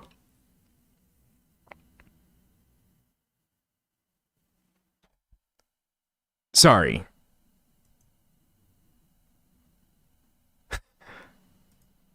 My computer turned back off because I ranted for too much. I ranted for too long. So this is a normal response. You're responding normally. You shouldn't be okay with people constantly telling you you're dehumanizing people and being bigoted because you are speaking out. And again, there's always the possibility that I'm misunderstanding things. That's the problem too, chat. Like, okay. Sorry. No. I've talked about myself too much. I've talked about myself too much. It's not about me. It's not about me. It's not about me. It's not about me. And I don't even believe it's about me. But it's not always easy to put my feelings in the feeling box as well. I think too, like, when you're like, work with me, chat. When you're dealing with any level of neurodivergence, as I do, you do have to kind of sometimes like try to figure what is even serious and what is real and what is not. I think honestly, my entire presence online, everything that I've done over the past 7 years has literally just been me trying to understand people's feelings because I don't always do them. I don't always do that just like based off of a response, based off of my initial experience of seeing somebody saying that they feel something, this, that, the other. I'm a little bit broken I don't always immediately know why people feel the things that they do, or why I shouldn't use the word broken, because a lot of people, I'm sorry, but like, I'm just always trying to figure out, why does anybody feel the way that they feel? That's it. When this topic was brought up, I wasn't educated on it, so I was trying to figure out, why do people feel the way that they feel about this? And that's why I did my research, and so I'm giving you my opinion. I'm not going to change my opinion or like lie and say, oh well, okay, because some people are saying I'm using the wrong word. I'm not dehumanizing anybody, and it really sucks to be told that you're doing that when so much of my channel and so much of my online presence is me saying, hey, if people are coming to you, especially part of any sort of marginalized group, and they're explaining like, oh hey, you're doing this thing, but that's fine. Someone can clip the last 12 minutes out of context and be like, D'Angelo Wallace defending dehumanization of Jewish people.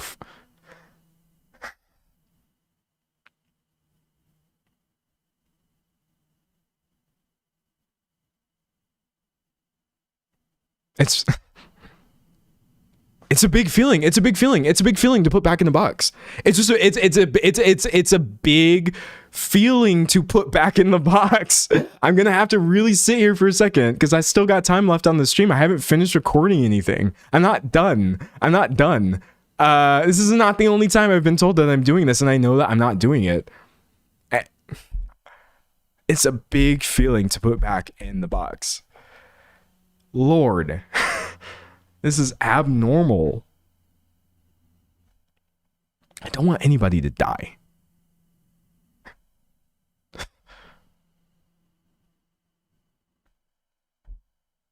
Sorry. I apologize. I think I'm feeling something akin to anxiety right now, because I think this is definitely one of my worst fears. One of the really deep ones that I have is recurring. I have nightmares about this, is that like, oh no, actually I am also hateful content. Oh no, actually, like all the stuff I've been talking about for the past 5 or 6 years, in some way I'm also just steamrolling over people's lived experiences for a bag, and I'm just like, I don't know how to explain it to you. And I don't have to explain it, so I'm gonna stop. Someone said water break. Yes, water break. Water break. Someone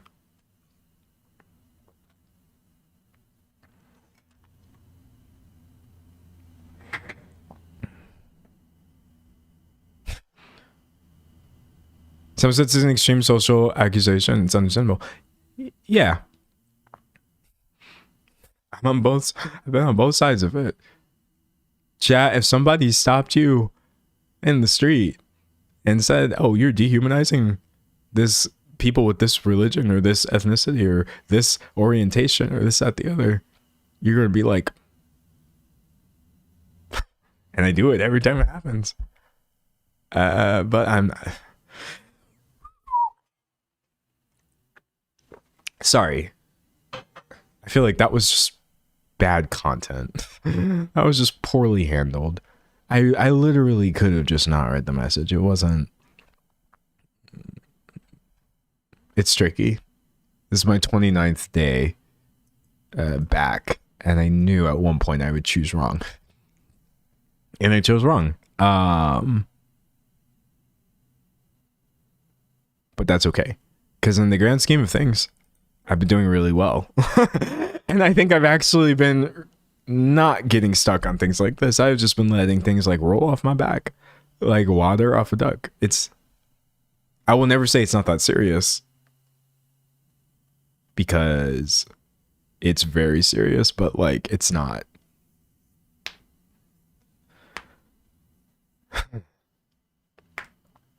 Also, chat, if you've ever wondered, like, why do I disappear for months at a time, it's because I don't even experience things like linearly. Sometimes I'll just have an accumulation of little stuff like that, moments where I just go like, oh, that back in the box. And then I just keep trucking. And then later is when it really hits me. And it's like, oh no, this happened and you never processed it. Or you read this and you didn't even really like, it was only on screen for half a second, but you internalized it. And I'm just like, uh-oh, no. But it's okay. It's not, it is that serious. It is that serious. So where were we, chat? We talked about joke stealing, that's not the main point, the crass humor, history of racist jokes that people were calling her out for, which she backpedaled on, punching down, oh yes, the what about Hamas thing, while posting things about Gaza and people. Okay, yes, the suggestion that MLK would support Israel. All right, great. Oh, her faux solidarity. Yeah, okay, I found it. Wait a second.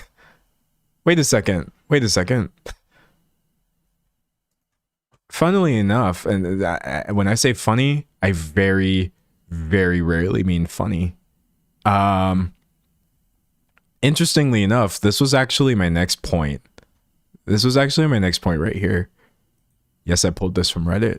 Is that Amy posted this online. Hold on, chat. I really want y'all to sort of work through this with me. Amy at one point had posted this on her story, and she said, first they came for LGBTQ, and I stood up because love is love. Then they came for immigrants, and I stood up because families belong together. Then they came for the black community, and I stood up because Black Lives Matter.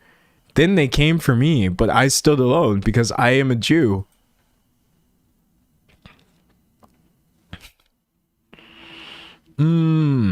I see, like, do you see how hard it is? Like, do you see, like, what a weird position you get put in when you have to try to respond to this information?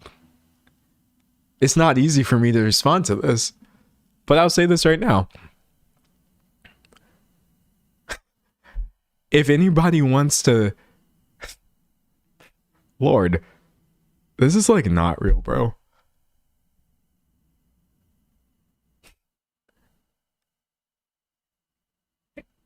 Anti-Semitism is real, and has been a rise in it, and I very much am listening to people educating me on ways in which I may be contributing to this, because I am what's the word I'm looking for?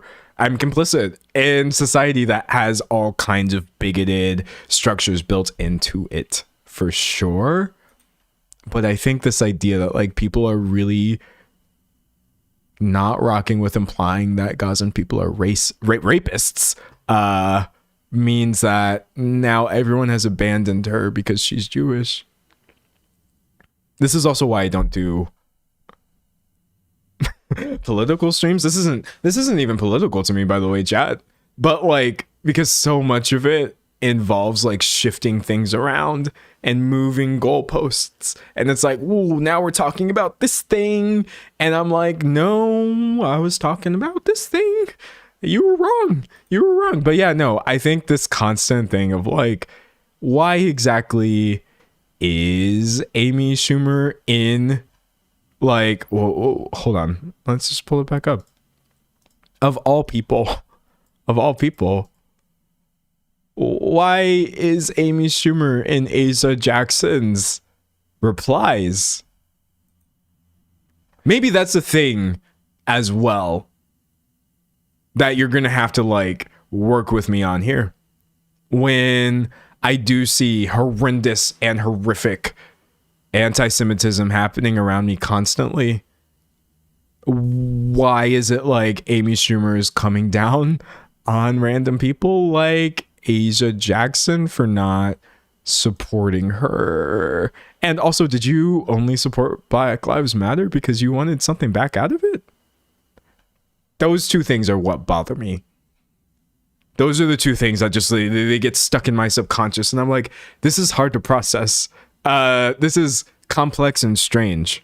Please do talk about anti-Semitism and educate people in ways in which they may be spreading it or are spreading it without realizing. But wait, why is this like, oh, we're coming down on random people who are marginalized, other people who are marginalized? No, it's just odd.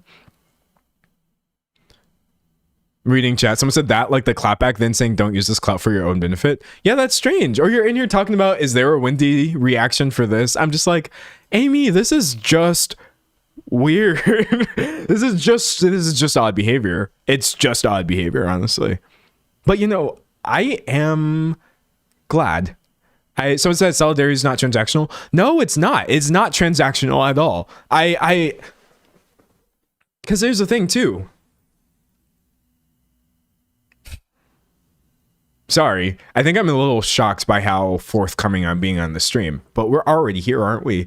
I think a lot of people do this really nasty thing where they try to say, oh, you shouldn't even be supporting people over there because they wouldn't support you. Oh, you're a progressive. You shouldn't be supporting Palestinian people because you wouldn't even be allowed to do this, that, the other if you were over there. First of all, you're doing this thing again where you have a but after why I was saying genocide was bad. So I shouldn't be listening to what you're saying at all. But secondly, it is actually truly possible that in my mind, these two things have nothing to do with each other. Solidarity is not transactional. It really isn't. It's not like I'm like, oh, well, you wouldn't be nice to me. And by the way, I'm not even saying the people who are saying those things are right. I'm just saying that's a really common argument that people try to throw as like a gotcha to students protesting, or like young people or progressive people or queer people or people of color, this, that, the other. Is like, oh, well, they would hate you. First of all, whether you're being accurate or not isn't even the point. I shouldn't need... It's not a good argument. It's not a good argument. So I see people saying what I'm saying. Yeah, no, it's not an argument at all. This fake solidarity needs to end. We need real, true intersectionality where we should want the best for all of us, period. And then all the policy follows that. But it's definitely not a conditional, contingent upon type thing. I don't like it at all. I don't like it. Someone said, as a gay person and a black person, these points are used for me to not support human rights. Well, it's insidious, though. Chat, it's actually pretty insidious. Because why do you think Amy Schumer is out here reposting clips of Martin Luther King? Why is it Asia Jackson specifically?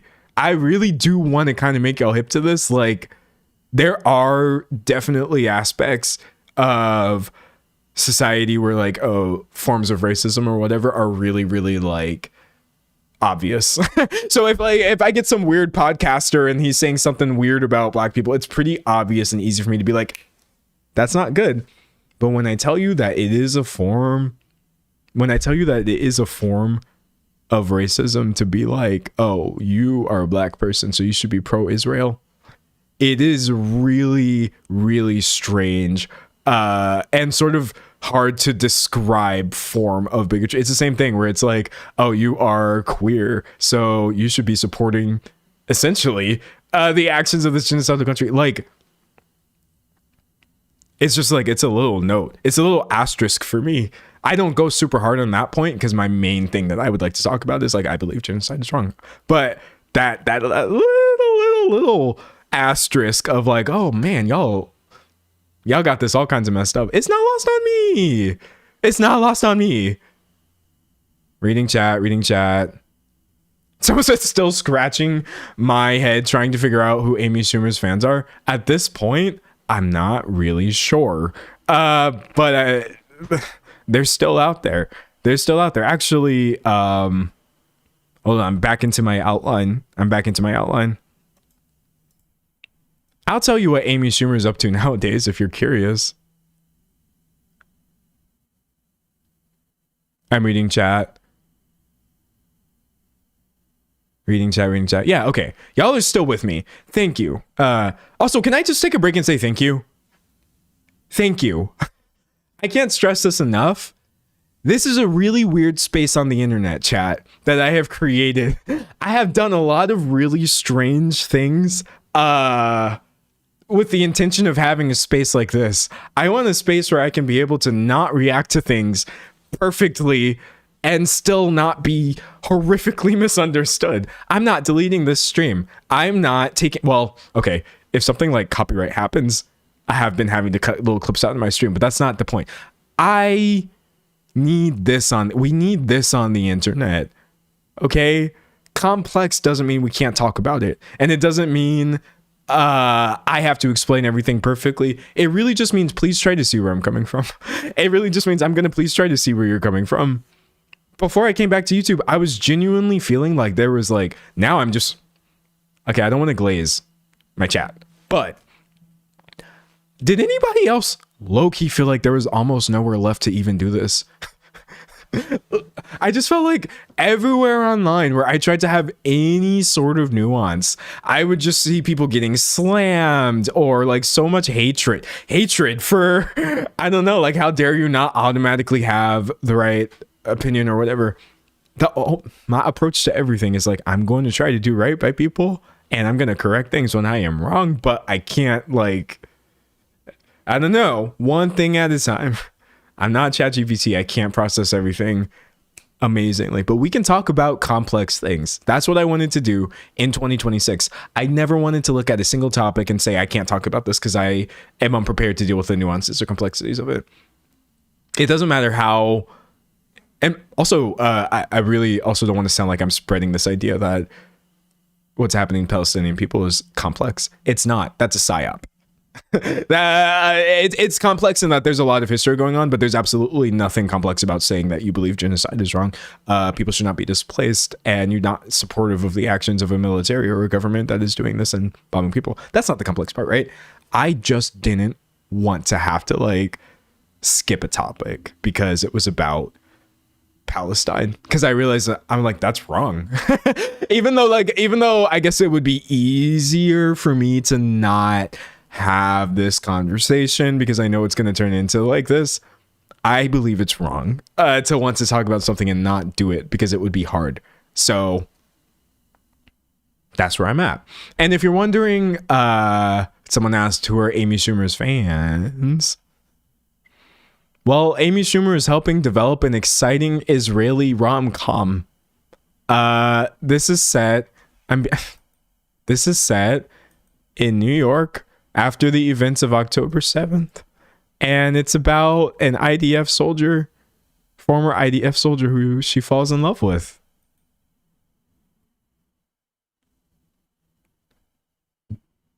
This is what like people at the top are doing. And then I'm over here trying not to step on eggshells. Because I don't want people saying that I'm dehumanizing people. You've got the IDF soldier romance, dark romance that Amy Schumer has now signed on to, has been actually working on for a while now. I'm being so very, very, very, very serious. And so it was actually another creator. Who called her out for this. A creator who my only experience with her has been these videos, but she was very much right. Oh wait, I might have to like log into Instagram to show you this. A creator named Ginny Said So also thought that this was just really, really not it. This was not the move. Okay, hold on. Logging in. Now I've got to do the 2-factor authentication. Hold on, chat. We're getting there. They're sending me a code. They finally got me. I've been trying not to log into Instagram. I'm on day 29, like I said, and I've avoided logging into Instagram this entire time. But I finally have to do it because I don't know how to watch or pause this video or read the comments without doing so. Okay. We in. Someone said I refuse to believe this for my sanity. All right. So this is Ginny. First, let's just do like, who is this person? Who is Ginny Said So? Oh man, I logged in. Wait, chat, look, I have so many notifications. Okay, sorry. I don't even know what Instagram is anymore. So the creator Ginny Said So on TikTok, on Instagram, posted these videos where it actually seems like she's constantly talking about things like this ICE raid that you have over here, detainee without charges, hostage, etc. She seems to be very outspoken about things that she believes should be spoken up about. And one of those topics was Amy Schumer. So we got this video right here. put my headphones back on so I can hear. Put my headphones back on. Yeah, the one that she's an escort in New York and Oh wait, let me rephrase, or let me refresh.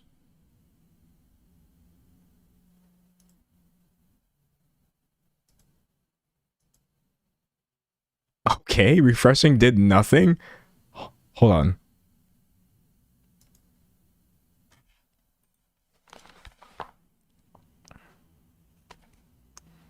Why does the video start playing automatically while muted and then not allow you to rewind? I have this problem when I'm on the Instagram app. I have this problem when I'm on the Instagram website. When I'm trying to show somebody a video, it will start playing muted, therefore missing the first part of the video.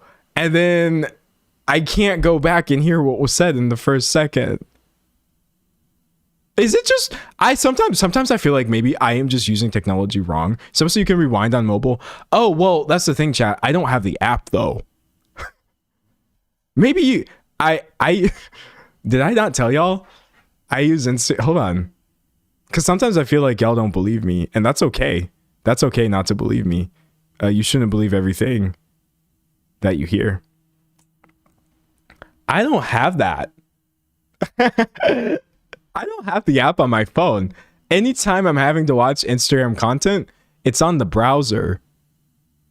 And I can't rewind on the browser. I don't have Instagram on my phone. I don't have Twitter on my phone. And maybe you can rewind on the browser and I'm wrong. Maybe so. But you know what? I almost wish they would just... Someone said the browser version sucks. It does. I agree. But you know what also sucks? Me being stuck on Instagram's feed, scrolling things endlessly. And that's what I was doing. And that's why I had to get rid of the app. Someone said, what phone is this? This is a Google Pixel 9 Pro Fold. Not sponsored, but it is actually a pretty great device. I love it. Hey, powered by Google. Google, if you want to sponsor me.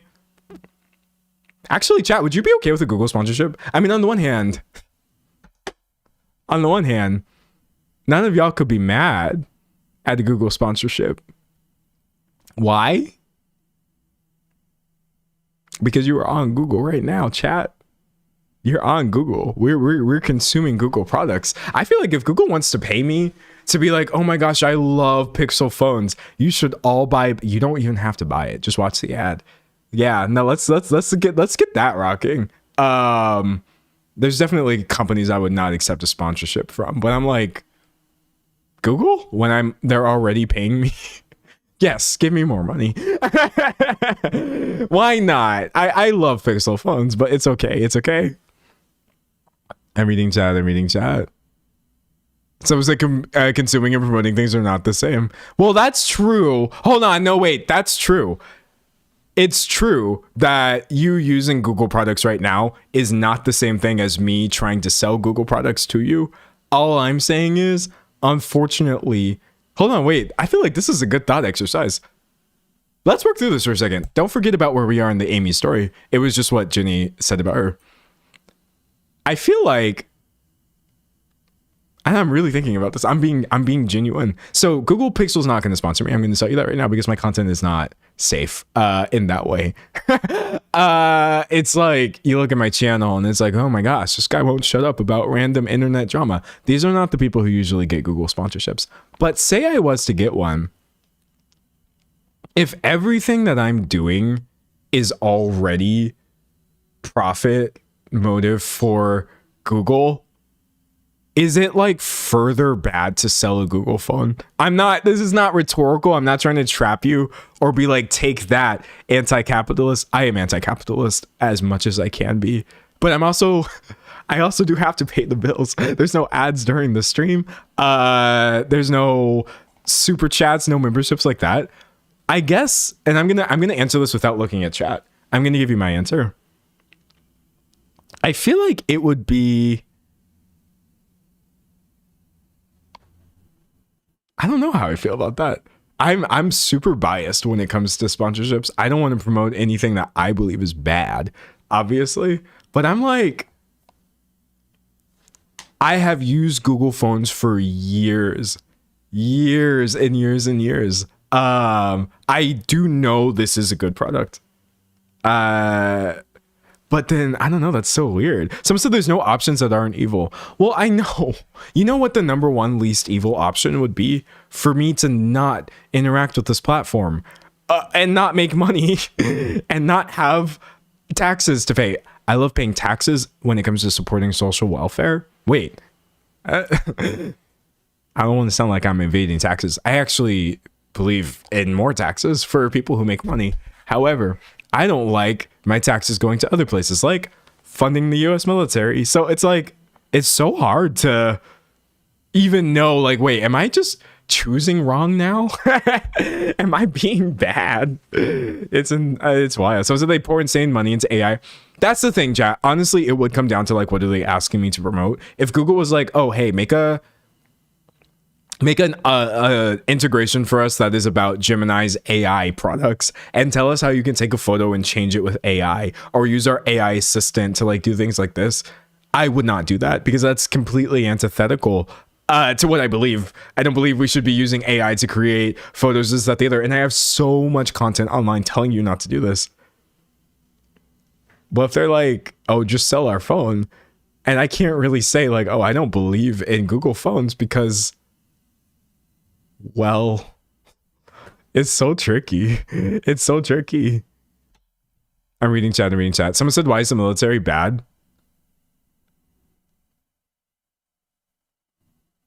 Why is the military bad? I'm gonna tell you about this thing right here. There's maybe a few ways I could answer this, but I think there's one that would be faster than the others.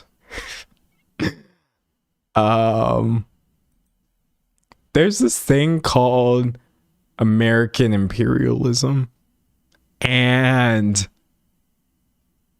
I don't super rock with it.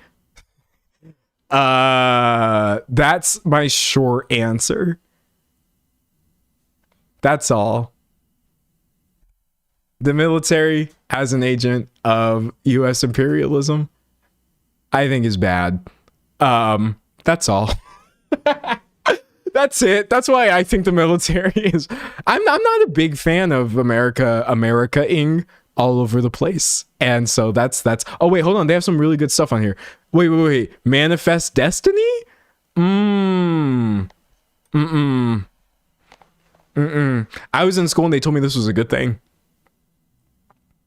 I was in school and they said Manifest Destiny was lit.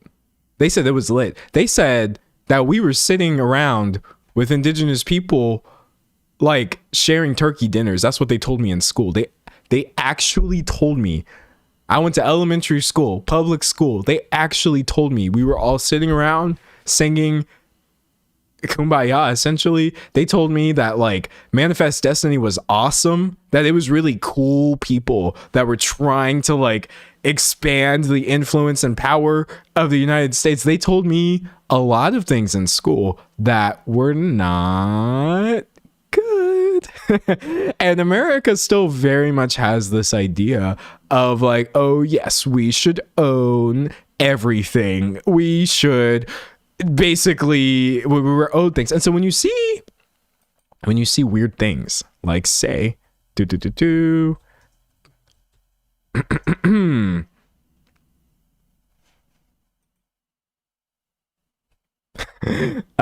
Donald Trump talking about, oh yes, let's take over Greenland.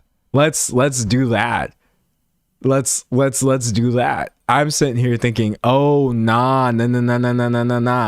You were trying to appeal to the version of me that was a child and thought that Manifest Destiny was awesome and believed that American imperialism was a good thing for all of us.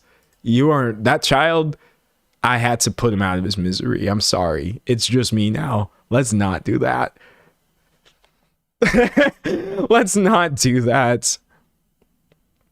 Someone said, did you have indigenous people at your school? Honestly, just curious. I'm Canadian and we had a ton of indigenous people at my school. No, I went to school. It's just a demographics thing. I went to school in San Antonio. So there were a lot of, there were so many Mexican kids or kids who were like, had Mexican heritage. Obviously you can be that and indigenous as well, but yeah, that was most of my friends. I was friends with like the Martinezes and the Gomezes and the Sernas. I was actually a minority, not because I wasn't, this is a really funny part, I was a minority not because I wasn't white, but actually because I didn't have any sort of Latino heritage, which is really funny. I'm reading chat. Okay, anyways, we've been tangenting really hard, and I love a good tangent, but I also love getting back. People are saying Mexicans are indigenous. Okay, chat, obviously, I think I'm being asked about people who are indigenous to the country that I'm currently in. Oh my God, hold on. Streamer moment. People in Mexico were also colonized. Obviously. I was thinking that I thought I was being asked about people who are commonly referred to as American Indians, or indigenous people or native people, etc. I was saying I didn't have many people like that in my school, people who have registries or were part of like nations in that way. I'm not trying to downplay the history of colonization in Mexico. This episode we're talking about American natives. Yeah. Like obviously, like obviously, look at a map of. Look at the map. All of this is fake anyway. That's my real opinion about immigration.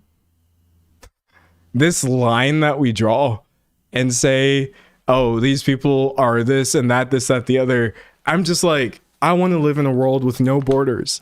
I really, really, really, really do. But anyways, moving on. Moving on. So this is what Jenny had to say. Someone said not all Mexicans are indigenous. Definitely not. Yeah, no. Come on, y'all know what I meant.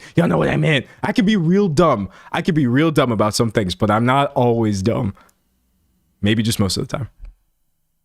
Few videos about Amy Schumer's new movie. Yeah, the one that she's an escort in New York and falls in love with the IOF soldier. To summarize, this just pains me. Well, unsurprisingly, it has met with a lot of heavy criticism. And with her another movie coming out in a few weeks, she's trying to do some damage control. In the new interview, she said, I don't agree with anything that Netanyahu is doing, and neither do the Israelis I know. Of course, what's going on in Gaza is sickening, horrifying, and unthinkable. Amy, do you... Okay, thus far, all Jenny is out here talking about is the same things I've said in this video. She's not saying anything wrong, and she doesn't have any... Oh, someone says she falls in love with what? Yes, an IDF soldier. If you weren't here 15 minutes ago, that's what this is about. I've been live for 2 hours and 4 minutes. It's been a little bit of a rocky stream because some of these has been a complex topic. But here's your little recap. Amy Schumer, after a history of random racist content in her stuff and now being super into like pro-Israel stuff and disparaging people in Gaza, etc., is now working on a dark romance where her character falls in love with a former IDF soldier. And people are saying, what? And this creator said, what? What? Anyways, that's where we are right now. Do you think we forgot about this post? All right, so she has that information, as I showed you already. Disgusting post. Also, then why are you making a movie about a lonely, heartbroken soldier who moved to New York after killing 15,000 Palestinian kids? What about defending this guy after his show was cancelled? You said... They cancelled his show, admitted that they had no evidence. No evidence? Okay, this is the part where I'm going to pause the video. I don't even want to play this clip because as much hateful garbage as there's been, as I've already platformed, the guy that she's defending is genuinely disgusting. Here, I'm going to show you this right here. So I have this other clip reposted by right here. This comedian was formerly a soldier, right? Just actually kind of exactly like the fictional guy she's making a movie about. And he was out here posting videos like this. Hold on, just wait. Sorry, we got the dramatic editing. Okay, you can't see because the interface is covering it, but he was out here making vlogs and stuff in like destroyed houses and rubble, talking about like, oh yes, this is ours, let's take it back. Yeah, we're gonna harm their mothers and stuff. Talking about, he was doing like vlogs and stuff in destroyed houses, being like, oh yeah, look at this cool hotel that we're in, like they sent us over here. I hit that point in my outline and I was like, I don't think it's useful information to platform this, because now we veered into a level of like, what in the world? But because of this, because that's what this dude, that's what was happening here. This is the kind of guy that Amy Schumer took a look at, and she was like, the Beverly Hills Theater's demands for Israeli comedian Guy Hochman to publicly condemn his country, straight up wrong. Keep in mind, he was detained over this stuff because of how extreme it was. Large reason I'm not trying to show you this. They canceled his show, admitted there's zero evidence, and only backpedaled after the backlash. No artist should sign a forced apology note just to perform. Last I checked, we don't run like those dictatorship run spots demanding stars trash America before letting them on stage. And I'm like, okay, Amy, but you know what? I'll let Ginny break this one down because she's doing fine so far. Hold on. Oh wait, I don't know how to skip this part of the video. I should have been letting this play while I was talking. I hate Instagram videos stuff.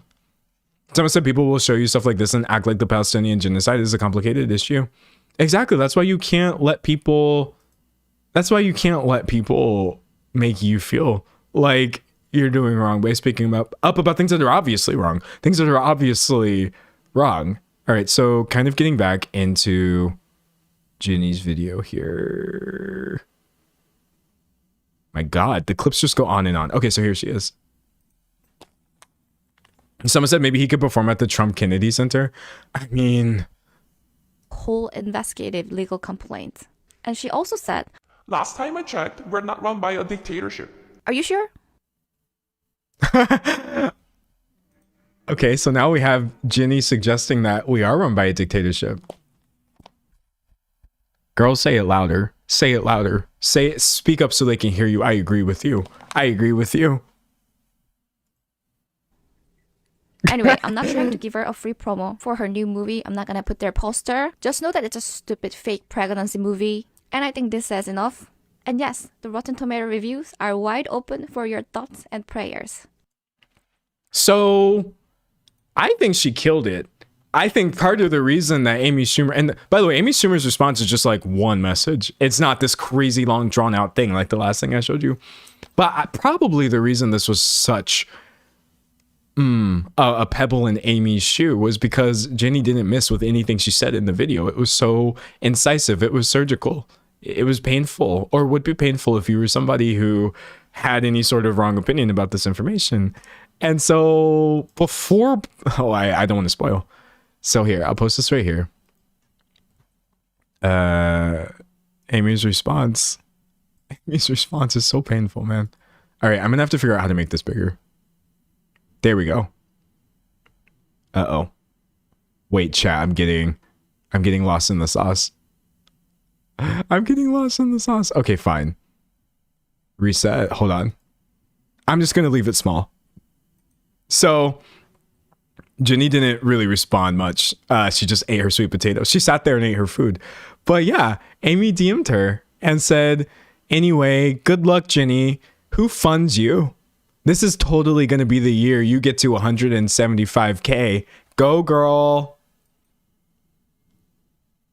Okay, so first of all, people are already so done with Amy that based off of this interaction, I think Jenny is already passed. Oh, would you look at that? She's way past 175K. She was at 179K the last time I looked at this page, just out of spite for Amy Schumer and the hate that she's posting on her platform. And out of agreement with the things that Jenny is saying on her platform, which I also agree with. People are like, nah, we're going to follow her just because Amy thinks that she's irrelevant. But yeah, no, I can't highlight enough the level of hatred. It's just so much misery that you actually have to sit around on the internet just waiting for small creators. 100,000 followers, that's not that many. That's not that many people. We do know in the grand scheme of things, when you have things that have millions and millions and millions of views, you're hopping around from small creator to small creator. Also, this is the part where I need y'all to sit with me. I'm going to reach, okay? I know this is a reach. But why is Jenny, she's a person of color, and you're kind of like hopping in these DMs being nasty? Or like earlier where I talked about her talking to Asia, and I'm just like, okay, I know that I'm reaching. I know that not everything is about race. I don't even believe well, y'all don't want to know what I believe about that, but there's so many loud people. That's the thing. There's so many people who are being so loud and actually wrong and saying hateful things. And I'm like, once again, you are in the comments of some random person with a small account who just so happens to sort of be a person of, and you're over here talking about like you're irrelevant. What did we say? You're totally gonna, this is totally gonna be the year you get to 175K. You go, girl. People are telling me I'm not reaching. I don't feel like I'm reaching. I'm just like, your hatred is so misdirected at this point. But yeah, what's the end of the story? The end of the story is very predictable. Jenny comments on her own post saying, wait, I can't see the comments. Lord almighty, will I ever learn how to actually use Instagram? Okay, I found it. Jenny comments on her post saying, oh, not you blocking me, Amy. And I guess that was the end of the story. That was the end of the story. Someone said, nah, she's racist. Hold on, wait. I'm going to read this chat. Okay, I missed your chat because the chat was moving too much. But you were essentially saying, no, of course it's racism because she was being racist since 2015. Yes, I agree with that. I do genuinely believe that, like, when it comes to, hey, here's the thing. I would like to explain some of my perspective right now as a person of color, an individual person of color. I'm just one dude. Okay. If I see random things happening to people of color, I promise you, my first thought is not about race. If this had happened to Jenny in a vacuum, I wouldn't be thinking anything about it. When I see racists involved in stories and then things are happening with people of color, I can't shut it off. When you have people, a long history of people calling her out for this stuff, and then why do we have yet another story of Amy Schumer going off on random women? I'm just like, bro, it's racist. No, come on. I hate that criticism of like, oh, y'all make everything about race or this, that, the other. It's like, I mean, like, I didn't make everything about race. It was made about it and then foisted upon me. That's how I feel personally. That's my real hot take. I, as a black person, seeing so many ramifications of like racist attitudes and this, that, the other constantly that exist because of the structure of, you could call it supremacy, or even our history as a racist nation, or this, that, the other. Like, so many reasons for why these things are all over the place. To point them out and try to normalize, like, you're not crazy for thinking that, oh, her constantly going after this one specific kind of person is racist. It doesn't make you race obsessed at all. I think I've seen this term thrown around before to describe me a long time ago, back when I once made a video saying that, well, it's funny. Years ago, people were like in the commentary community using slurs on Twitter and stuff like that. And I was out here saying like, oh, that's not right. That's not right. And people told me that I was a race baiter. Oh, not D'Angelo, the race baiter trying to join our community. I was like, what is a race baiter and how do I become one? It says the making of verbal attacks against members of a racial group. Right? Then I was like, oh, okay, I don't want to become that. But wait a second. Me saying don't say slurs is race baiting? Who am I attacking by saying that? Because if you want to fill in the blank, that's a you problem. No, you will constantly get called the racist one when you call out racism online. You will constantly get called racist. Chat, I don't talk about it often. I constantly get called racist. People think I hate I hate white people or something like that. And I'm just like, do I hate white people? I mean, my first answer would be no, because I don't hate anybody. For any reason. I don't know the thought process that really goes into that. But I think my second answer is like, y'all, if I just keep saying, oh, racism is bad, racism is bad. Oh, this thing is racist. I just want to point it out because I didn't see people talking about like this angle of it possibly being racist. Oh, this is microaggression, this, that, the other. And the answer is like, you hate white people.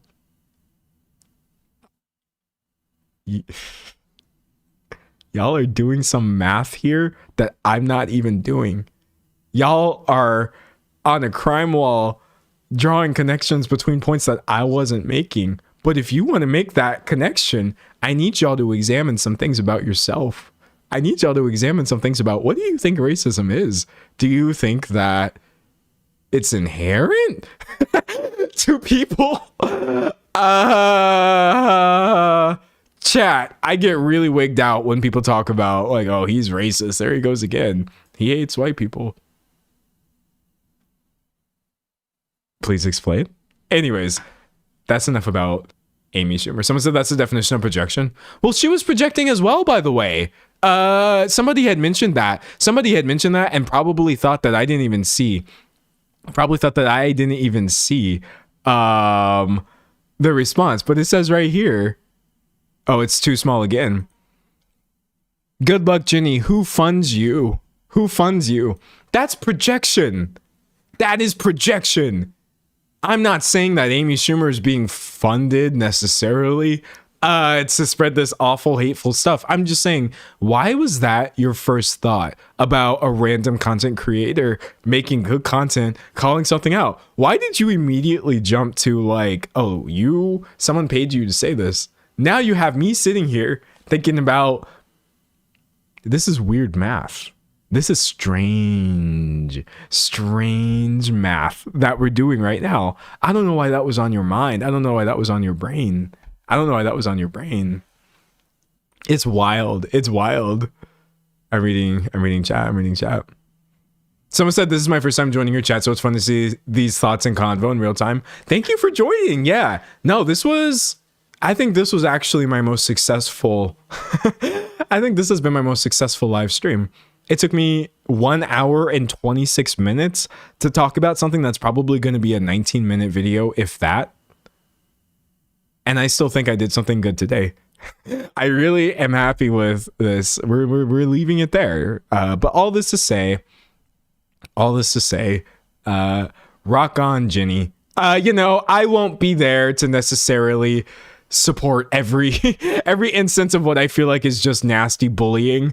But if I see it happening, I'm going to be like, okay, this is just somebody becoming the target of somebody who is being nasty. And also, I would like to say this creator handled it really well and did not need my defense by any means. But yeah, no, allow this to be a general opportunity for me to say Amy Schumer is not it. She's not it. It's a no for me, dog. Anyways, okay. If you're new to this, you're going to hear me say bye. You're going to hear me using stream ending language. I'm not ending the stream. I'm just recording an outro for YouTube. Okay. Stay right where you are. Anyways, hopefully you never have to think about Amy Schumer again. I know I'm definitely going to do my best not to.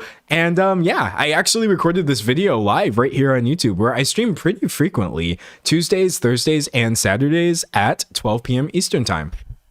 Unless I don't. In which case, I don't know. I just didn't come to work that day. It's on you, not me. Anyway, I hope to see you in the next video or the next stream. But if not, it doesn't actually matter at all. Okay, bye.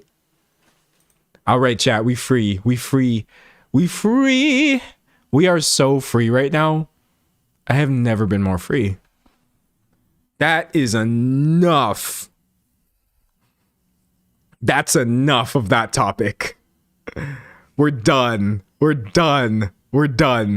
I'm for now. These are still important things to talk about, but holy moly guacamole, that was exhausting. Exhausting. And that's why I'm excited to talk to you about some things that are not actually that deep at all. Lord. Okay. Let's drink some water. Or I'm gonna drink some water. I can't speak for y'all. Someone said, so how's your day going? Hey, bestie. My day's going so great. Just making sure we're not dehumanizing people on the internet. My main thing. Yeah. Dodging those allegations. Someone said necessary but heavy. Yeah, exactly. I long for the day when the most important thing on my mind is something stupid. I think back when I was making the content that I was known for, like, oh, beauty community deep dives, or like documentary adjacent content or whatever, I promise you those were honestly really big topics on my mind. I wasn't like, this is like the most important thing that's happening in the world right now, but I was like, oh, this is taking up a lot of my energy and my thoughts, and I want to convert this into something that I can share with other people. And nowadays, as I've gotten older and as I've seen commentary change a lot, I think my thoughts are consumed with things that are a mix of more serious, but also still equally entertainment focused. And what I mean by that is, like, I'm not going to cut out the complex parts just to make a point about entertainment. Excuse me. I drank too much water. I'm dying. Anyways, yeah, no, I'm unwilling to do it. So if we got to sit with that discomfort. Let's sit through it. I only wanted to talk about Amy Schumer, but if that means things are getting a little dicey in the live chat, that's just finna happen. All those comments will be in the video because that is the internet we are living in right now. Someone said, what's up with the pink color? I just think it's a nice, calming aesthetic. That's all. That's all. Someone said there's lint on my mic. Is there? Okay, you're right. I shouldn't have even read that out loud because now that's the only thing that people are going to see. Should I like lint roll it, chat? Do I have a lint roller? I can lint roll it for you. Hold on. I'll do it later. That's good criticism. That's good feedback. Sorry if my linty mic is bothering you. Someone said, do you enjoy streaming more than making videos?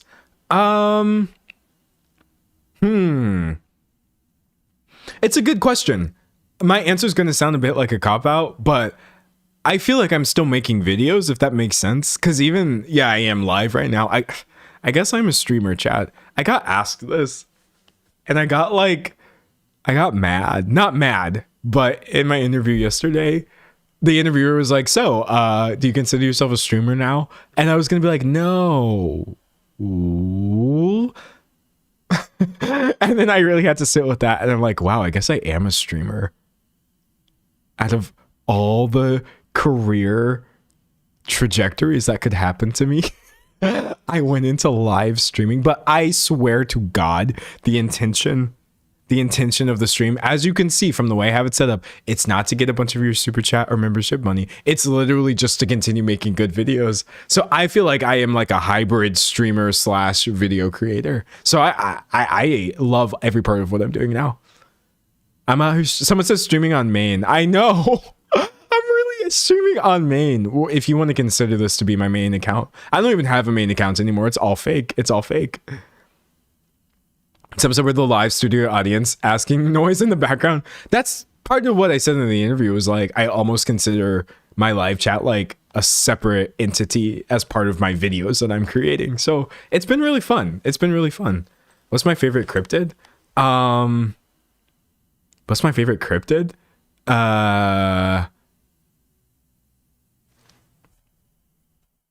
don't want to call... Okay, hold on. So if we expand the definition of cryptid to include like any sort of mythological creature or whatever, I think I would have to say Inugami from Shin Megami Tensei are totally my favorite cryptid because they're just really, really long dogs. I mean, is that not the greatest thing ever? Hold on. Here's another Inugami fig. Look at that. It's just like an extended dog. That's definitely my favorite cryptid. When I first saw this design, I was like, is this gender euphoria? Look at it. They're so cute. I'm such a fan. I'm such a fan. Some say they have a great voice to fall asleep to. I'm glad. I try to remain like even and not super hype. I mean, I can get excited, but it is what it is. Reading chat. What does your handwriting look like? Nothing good. Well, I have two forms of handwriting. I have performative handwriting and I have my actual handwriting. My actual handwriting can't be read by me even. Let a week pass and I will have no idea what I was trying to actually write. But I have a performative style of handwriting that is beautiful. Oh my God. It's actually gorgeous the way I can write. But like, that's not real. And that's not actually how I write at all. So that's my answer. I'm reading chat. Someone said the two genders. Yes, the two genders. Actual handwriting and performative handwriting. How do you identify? Actually, speaking of gender, can I talk about my one queer topic of the day? Just kidding. If I wanted to rant about this all stream, I would. I accidentally... You ever wind up on the wrong side of the internet? Okay, so for context, I'm non-binary, right? I'm a man, non-binary man. He, him pronouns, all this, that, the other. By clicking one of the wrong links, randomly wound up in this community of like... It's not funny. But it was like... What do they call it? True scum, I guess? Of people saying essentially like... It's like trans people who are really mad at other trans people for not being trans the same way, essentially. And I got lost in the sauce. People were out here talking about like, no, everybody is faking. They were saying some crazy stuff. It felt personal. They were talking about like, oh great, another AMAB, he, they, them, he, him with no dysphoria out here pretending to be non-binary, making things worse for the community. And I was like, oh my God, here I was thinking that my gender was an internal experience. And yet apparently it's this external thing that's really bothering not just people outside of the community, but within the community. No, I was in that rabbit hole. It was bad. They were just taking random non-binary people talking about you faker, you're a trender. I was like, save me. What did I do? It was not great. Someone said that's a little funny because it's silly and gatekeepy. I think like it's a lot less harmful than most of the actual NB phobia I encounter because it's not like directly influencing legislature that is harming people and stuff like that. It's not the main thing I'm worried about, being visibly non-binary on the internet, but it was definitely a little asterisk where I was like, sorry for being a fake, I guess. Wild, bro. Wild. Nah. I'm reading. Someone said I've run into that as a non-binary person also. Yeah.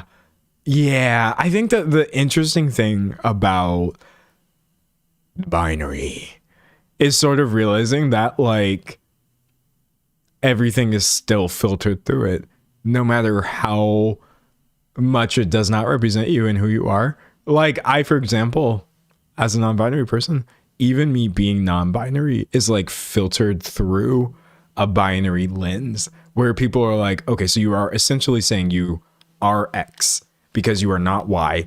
And I was like, no, I was just saying that I wasn't Y. I wasn't saying anything else. There was no, you must be this because you're not that. That's not how I experience the world or myself. I'm just like trying to unpack the binariness of the world as a non-binary person is wild. I'm just like, bro, it's just not me. I don't think or experience the world in this way. If there are non-binary people who do, that's fine. That's not who I'm talking about, because I don't even have a binary of me versus everyone. That's a form of binary as well. Oh, my internal experience, must say something about your external expression. And I'm like, that's not a binary I subscribe to either. It's not me. It's not me. That's not me. Someone said, I do not identify as a man. End of statement. That's what I've had to do. That's what I had to do to like be okay with myself. I had to start relying really heavy on the period at the end of the sentence and just be like, okay, I'm non-binary and I'm a man and these are my pronouns, period. And then I gave up trying to explain or understand beyond that because I'm just like, I'm so sorry. I'm not on that level of thinking. Would it be easier for you if I was? I don't know what to tell you. I just had to put that period. This is it. This is all I am. You could say it's not real. You could say that I'm experiencing it wrong or say I should be using different language, this, that, the other. But I'm just like, I don't know what else to give you. So I'm going to give you nothing. And I think that has been serving me really well as I age a little bit, realizing like, oh, okay, you're requiring a lot of energy from me and a lot of like emotional labor right now. And I can't give it to you. So I choose to give you nothing. And then all of a sudden, it's not real anymore. All of a sudden, it's just your problem. Ooh, it's so freeing. As I said earlier, I ain't never been more free. I'm reading chat. Someone said, wait, I gotta use that. I'm not a woman. I'm just me, period. Chat, let me tell you right now, especially if you're like younger or you could be older than me and still trying to figure yourself out. Let me tell you right now, you should also, on some level, not worry too much about the figuring out. That's the thing that helped me. Now, this might not be good advice for everybody, but when it comes to finding like, oh, this right cocktail of, expression, or I really got to figure out what's going on. Actually, you don't have to unpack it all the time. I think you got to figure out what makes you comfortable, right? That way you can express yourself in a way that is giving you euphoria. And you don't even have to be a trans person or a non-binary person or anything to do that. You can do that as a cis person. Figure out how to express yourself in a way that's comfortable for you. I know that's what many people mean when they say I'm figuring stuff out. But as far as figuring out the actual like names of things or like labels or like basis behind it, just let go of that. Just be like, I don't know. This is an internal thing that I'm dealing with. And so this is how I feel. And this is what I'm going to be. And then don't worry about if it makes sense or not to anybody except for you. That's my approach personally. And that's why I'm receptive and respectful of people's identity. If you're telling me, hey, what makes sense for me is they, them pronouns, then the only thing I'm worried about is like, okay, period. Let's get it. They, I love them or not. I'll drag you too. You be non-binary and a bad person. I'm finna be out here like, nah, they need a reality check. But no, like, I just don't care anymore. I don't care anymore. I really, really, really, really don't. I think like the thing is too, I was worried about being like misunderstood by people who don't know what I'm talking about. Because I do know for sure, like being non-binary, but still using the same pronouns or being a man or whatever, it doesn't seem to make sense. But the only way being non-binary while still being a man with the pronouns you were born with doesn't make sense is if you're viewing it through a binary lens, which I'm not, because I'm non-binary. And then I just put the period there and move on with my life. That was our one allotted LGBT topic for the day. Thanks for listening. Thanks for listening. I'm reading chat. Someone said, I appreciate your take on gender. Well, thank you. That's my take on my gender for me. And everybody else's take, just tell me how to make you feel seen or not disrespected, and I will respect you. That's the only thing that matters to me. That's the only thing that matters to me, is not being an agent of harm in other people's experience of this world. Wouldn't it be nice if we could all experience it with the same level of comfort that I'm striving for? I think so. I'm reading chat. Someone said, for me personally, it was impactful to unpack it since I didn't understand my dysphoria. But for those of you who can just kind of be, I love that. Exactly. work on yourself to the extent that it works for you. If you do hit a point and you're just like, uh-oh, I don't know if there's any more work to do, you don't have any more work to do. That's the part that I didn't realize. I think when I realized, like, wait a second, I've run out of feelings about this, but I still didn't come to any conclusions that make sense to me. Am I just going to have to accept these conclusions that don't make sense to me? Yes, I did all the work. Now we're here. Yay. Yay. I'm reading chat. Someone said Never Ending Midnight Sun is my jam right now. That song is so good. Also, did y'all know that, speaking of Zara Larsson, y'all, people do not like her. Hold on, let's talk about Zara Larsson for a second. Okay, you are free to have an opinion on Zara Larsson's music, but she said this thing that everybody got pissed off at, that I was like, no, she was right. She was right about this one thing. Actually, I think Zara's right about a lot of things, because I've looked into things that she said because I'm a fan of her work as well. I don't want to be listening to weirdos, bro. But what she said about criminals, I was like, no, she was right about that. Y'all were wrong about that. And this is a massive, like, we're so behind when it comes to that. Okay, hold on. Let me find the picture where she initially said, okay, I found it. So Zara said, and I'm so sorry for pulling this from TMZ. Zara posted on her story, I love immigrants, I love criminals, I love trans people, I love abortions, I love queers, I love slutty women, I love contraception, I love welfare, I love socialism, I effing hate ICE, right? And so many people online were like, criminals, Zara, criminals, what do you mean? Why are you? And I'm over here just like, no, she's right. She's cooking. Because a lot of times when you're a criminal, it's not necessarily saying anything about you as a person. It's not always a moral judgment. There are so many ways that being black, for example, has been criminalized. So if you're telling me someone's a criminal, you're thinking I'm gonna hop up and be like, oh, well, criminals are bad, this, that, no. The justice system is an instrument used to oppress people who are oftentimes just experiencing life or maybe don't have access to this, that, the other. It's not the same thing as saying, oh, I support people unilaterally who do bad things and harm others. I have such like a massive... I really wish people would think a little bit harder about how we talk about criminals and the law and people who break it. Because like, look at who is incarcerated en masse. We need to sort of overturn some of this stuff, and that involves, say, someone said homelessness is criminalized. No, that's a really good example.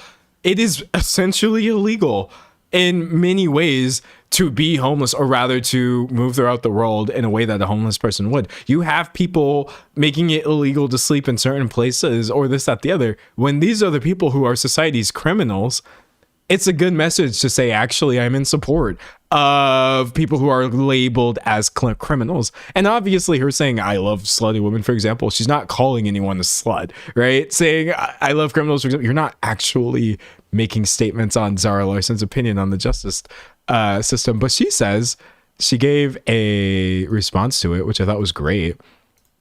And she said, people in my DMs are like, criminals. She said, girl, yes.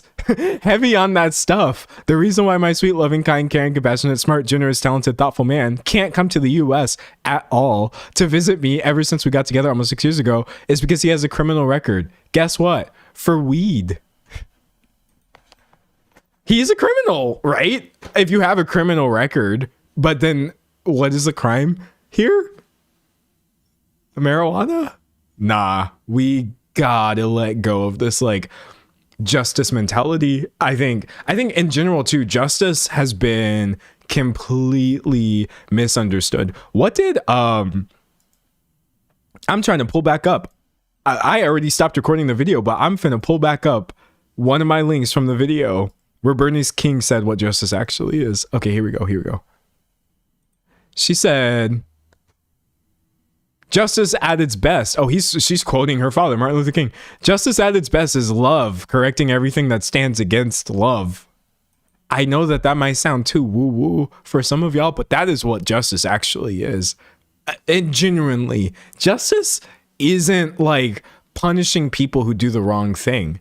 I think that I want to see that more so adopted in the way we talk about politics, or the way we talk about people who have been criminalized or criminalized, people who have been put through the criminal justice system and all this, that, the other. We're rocking with a perversion of justice, y'all. It's not justice. You could call it the Department of Justice all you want. That doesn't mean the thing that you're actually enacting is what we should be striving for as a society, in my opinion, and especially as somebody who like is on the wrong side of justice by default, sometimes just by existing, this, that, the other. So no, all this to say, I like Zara Larsson, not just her music, but I like somebody who will say something like this that may be misunderstood by people and then double down on it and say, actually, this is what I said, and that's what I meant, and I'm not taking it back. I'm trying to be more like that. That's why I did the stream the way that I'm doing it right now. Like, this is the energy. This is the energy. This is the energy. Let people be mad at you all they want. Let people be mad at you all they want. Someone said restorative justice is love and healing. Exactly. Yes, exactly. That's what we should want. People to feel not like they have to, you know, like they have no options or anything like that. Yeah. Hello? Wild, wild, wild, wild, wild. Reading chat, reading chat. Someone said the right people will hear you. That's what matters. Exactly. People are always going to be mad at the way that you're saying things, but like, connect with the right people. And if honestly that got somebody to rethink the idea of criminal as a label for people, I think she's doing good by saying things like that for sure. Also, I even saw people saying, and I'm not going to get too much into it, but I do definitely remember this happening. I even saw people saying, Zara, why are you labeling criminals along with like trans people? Why are you putting criminals in the same group as like immigrants and women and welfare? Zara, what are you doing? And I'm like, okay, we done lost the plot. We done lost the plot. We done lost the plot. That wasn't what she was saying, chat. Even though, like, how to word this, criminals are marginalized. So, but no, I'm like, okay, maybe y'all just didn't want to hear what she was saying. Maybe y'all just didn't want to. Maybe sometimes I have to accept that. And I think that was the thing too earlier when I was getting really stuck in my stream. Sometimes I have to accept that maybe people are just not wanting to hear what you're saying, and there's no way you can explain it. So give up. Oh my gosh, no. Someone said common sense is absent. It left the chat a long time ago. Okay, I've still got y'all for a while, and there were more things that I wanted to talk about. I'm pulling up my agenda. Yes, I have an agenda. I'm trying to be like real. I'm trying to be so for real right now. Oh, okay. So I'm going to repeat my announcement tomorrow at 12 or 11. I don't know. You need to check. If you are free and it's not too much and you're interested in doing so, can watch me live again, not on my channel, but on Foreign's Twitch channel, right? Sorry. Yes. We're going to be on the Twitch front page or something, or maybe not. I might have made that part up because I have a big head. But yeah, we are excited. We have been planning this for so long. That's twitch.tv/Foreign Fridays. And it's going to be hilarious. Or I think it's going to be funny. Maybe it'll be awful. But that doesn't make sense because I like my content, and also he makes good content. It's going to be so lit. It's going to be so lit. And if you don't catch it, I suspect he would make a video out of it. So don't feel super pressured to do that. Okay. What else we got? Someone said, was this a crossover episode? Yes, exactly. Okay. Chat. I chose not to make this a video. This is exclusive stream content that you're about to get. Why?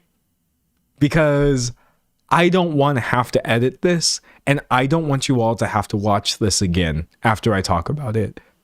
Did you see Nicki Minaj at the Trump accounts launch? I just don't want to pay too much attention to this because it's not going to help me. It's not good for my spirit, but we got this picture out of it. That was so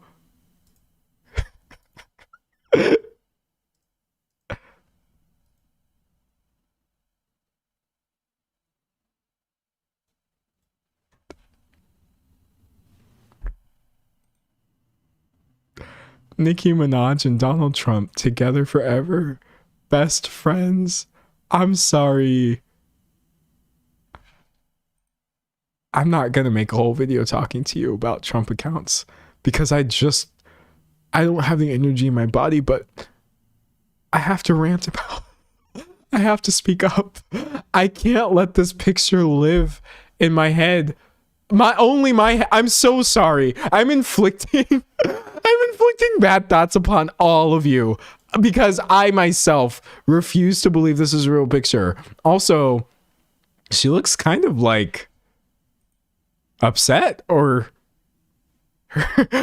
look, I'm not one of those body language experts or anything like that, but something about that is strange. No, I'm sorry. When the whole Trump accounts launch in general, the whole Trump accounts launch, it's this thing that he's doing.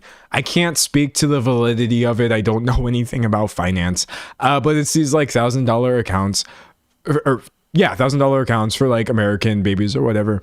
But he essentially had this whole rollout that had a bunch of celebrities attending. Nikki was there. There were these other like conservative influencers and celebrities. It was essentially like, I don't know, the Oscars. I was like, this is so, oh my God. I don't even know how to feel about these things. We've just lost, we've lost the plot. We've lost the plot with the Trump Oscars, bro. Nicki Minaj together forever. Anyways, that's why I'm not turning this into a video. Okay, I do actually care about y'all's time and feelings a little bit. I mean, you could just skip the video if you don't want to watch it, but I'm like, even though I have a strong opinion on this, we don't need to sit around and talk about this for like an hour. Because all I can keep doing is saying, ew, ew, gross, I don't like this. What is that? I don't want to do that for a stream. So, topic over, the end. Okay, what else do we got? Oh,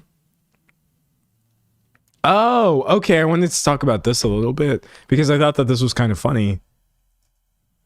I'm going to be really mean. Am I talking about this? It's not nice. It's not nice. The BBC, the network, is joining forces with YouTube to make original shows combating disinformation. All right, listen.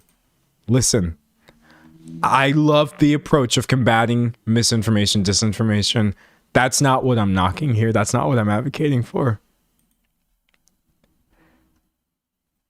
Mainstream media networks trying to create original YouTube content, I'm telling you right now, please it's going to be cringe. It's going to be cringe. Please hire somebody who does YouTube. I swear to God, it is so unwatchable whenever you have a really big company outside and they're like, actually, we're going to be YouTubers. Chat. I have had, I'm not going to say who. I have had mainstream media organizations, as in one, and it's not as big as any of the ones you're thinking of, reach out to me. No, it was two. I had two different mainstream publications reach out to me and say, oh, D'Angelo, we're really doing like a YouTube thing. We're doing a YouTube first approach for our online video content. D'Angelo, we want you to contribute. We want you to like write, or you could be the team. D'Angelo, you could be a producer for us, this, that, the other. And I'm like,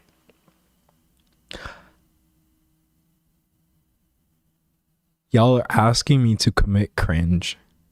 Y'all are asking me to come online and post cringe. Okay, I since I'm not naming names, we'll just say it's the BBC. If I'm like, hey, it's me, D'Angelo for the British Broadcasting Communications Company. Wait, I don't know what BBC stands for. But I don't think I'm going to Google that on a live stream. Visibly. Okay, I got the right answer. British Broadcasting Corporation. Yeah, it's going to be cringe. It's going to be cringe, y'all. Nobody wants this. Please, for the love of God, just stick to your networks. It's not... Oh my God. But that being said, I still like the idea. I still like the idea of like, oh, we want to combat some of the misinformation on YouTube. That's not the problem. I see chat reacting to my Googling. No, look, you can't just go around Googling whatever thought pops into your head when you're live streaming. One day, something's going to get me, and it's not going to be good. But actually, someone says safe search is on. I think I do have safe search on. And I've only made a mistake twice. I think one time, I accidentally showed some like AI generated boobies. Do y'all remember that? They were like covered, but it was like pop. That was an accident. And then another time, some guy like wasn't wearing pants in the Troye Sivan music video that I didn't remember. So you just got like a screen full of. It was hilarious actually. But I've been doing really well. Yeah, I've been doing great. All right. I'm reading chat. So I remember. Yeah, no, she had 3 of them because it was AI content. So I clicked a button and then I had 3 boobs on screen in a bikini and I was like, woo! But I fixed it. It was a mess. So that's Rush. And yeah, the Troye Sivan video was a lot for it to be on my stream. Oh my gosh. It ain't easy. Try being it. Sorry. I need to stop quoting Michaela Nagaro's try being an influencer for a day, but it lives in my head rent free.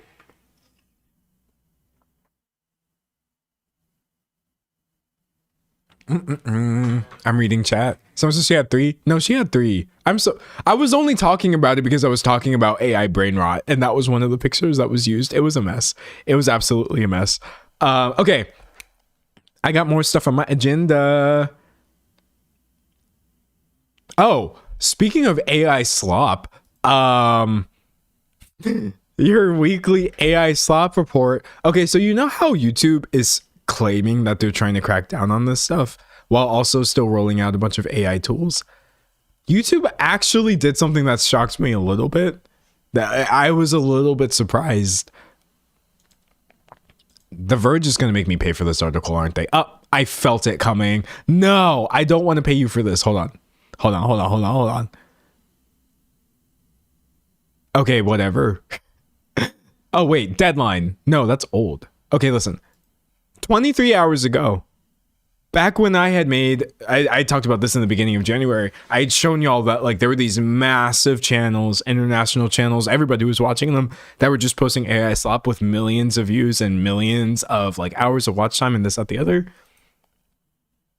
Many of those channels are actually disappearing.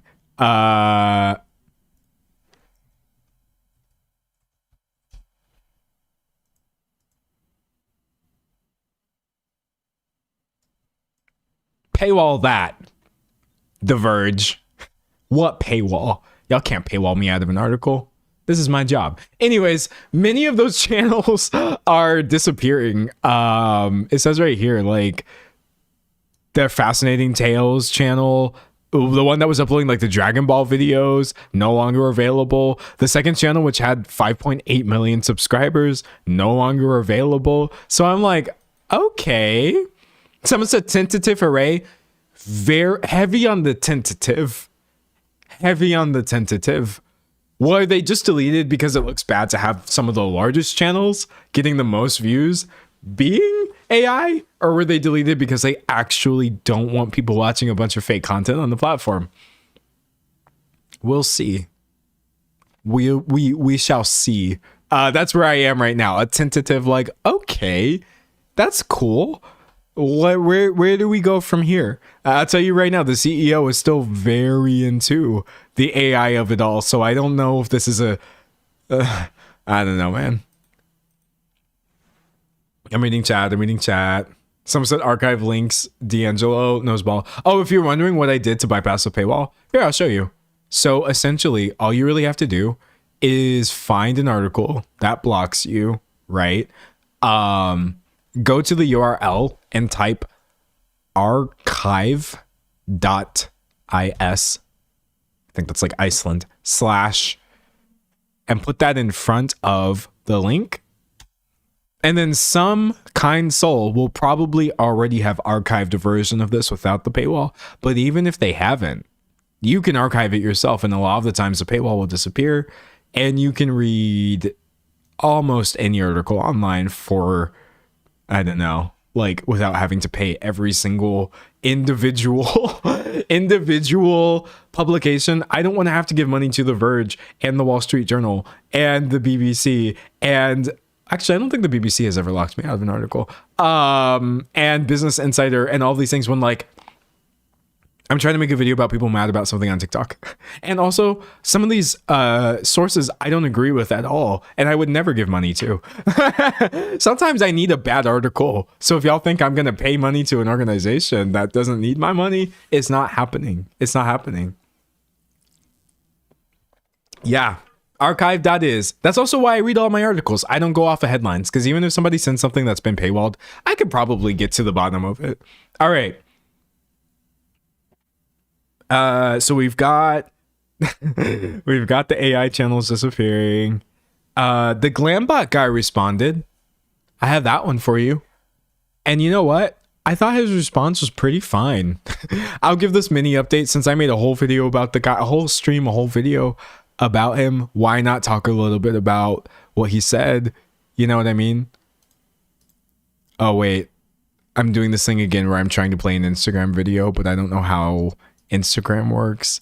Okay, so admittedly, chat, I didn't watch this entire thing, but what I saw, I was like, no, dude's pretty genuine about this. Or to me, I could be stupid. I'm not the one who has to accept the apology, but listen. I want to talk about some emails that I sent years ago that resurfaced recently. The tone in these emails was dismissive and curt, and that is not okay. In 2019, I didn't have a team around me. It was just myself. I edited every single video, I answered every single email, and I was overwhelmed. But that is not an excuse. Everything lands on me. I mean, off rip. That's fine. I can't like make him. I think when I make videos on people, I'm not like, you need to go back in time and change yourself to someone who never did the wrong thing. There's not much you can do except maybe explain, but also acknowledge that what you did was wrong, right? I think the hardest part about all of this is being... No, wait, hold on. This part's a little bit funny. The hardest part about all of this is being labeled racist. I'm half Chinese, and growing up, issues of identity, race, and belonging deeply affected me, and I would never intend to inflict that onto anybody else.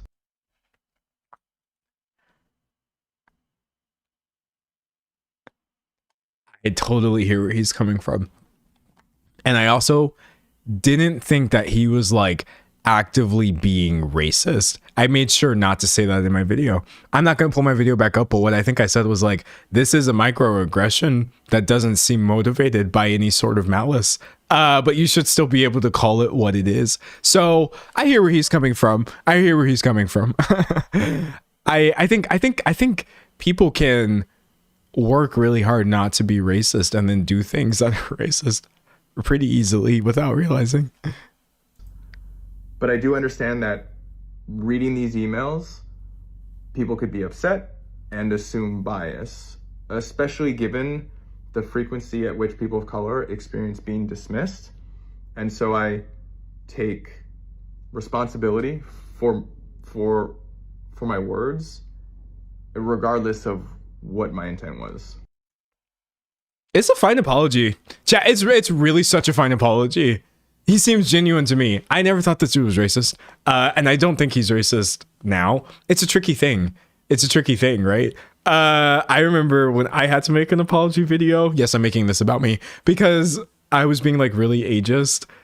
And I didn't hate old people. I swear to God, I did not hate Like, I really, that wasn't the motivation of like, oh yeah, I'm gonna do this because I have a bias against people who are older than me.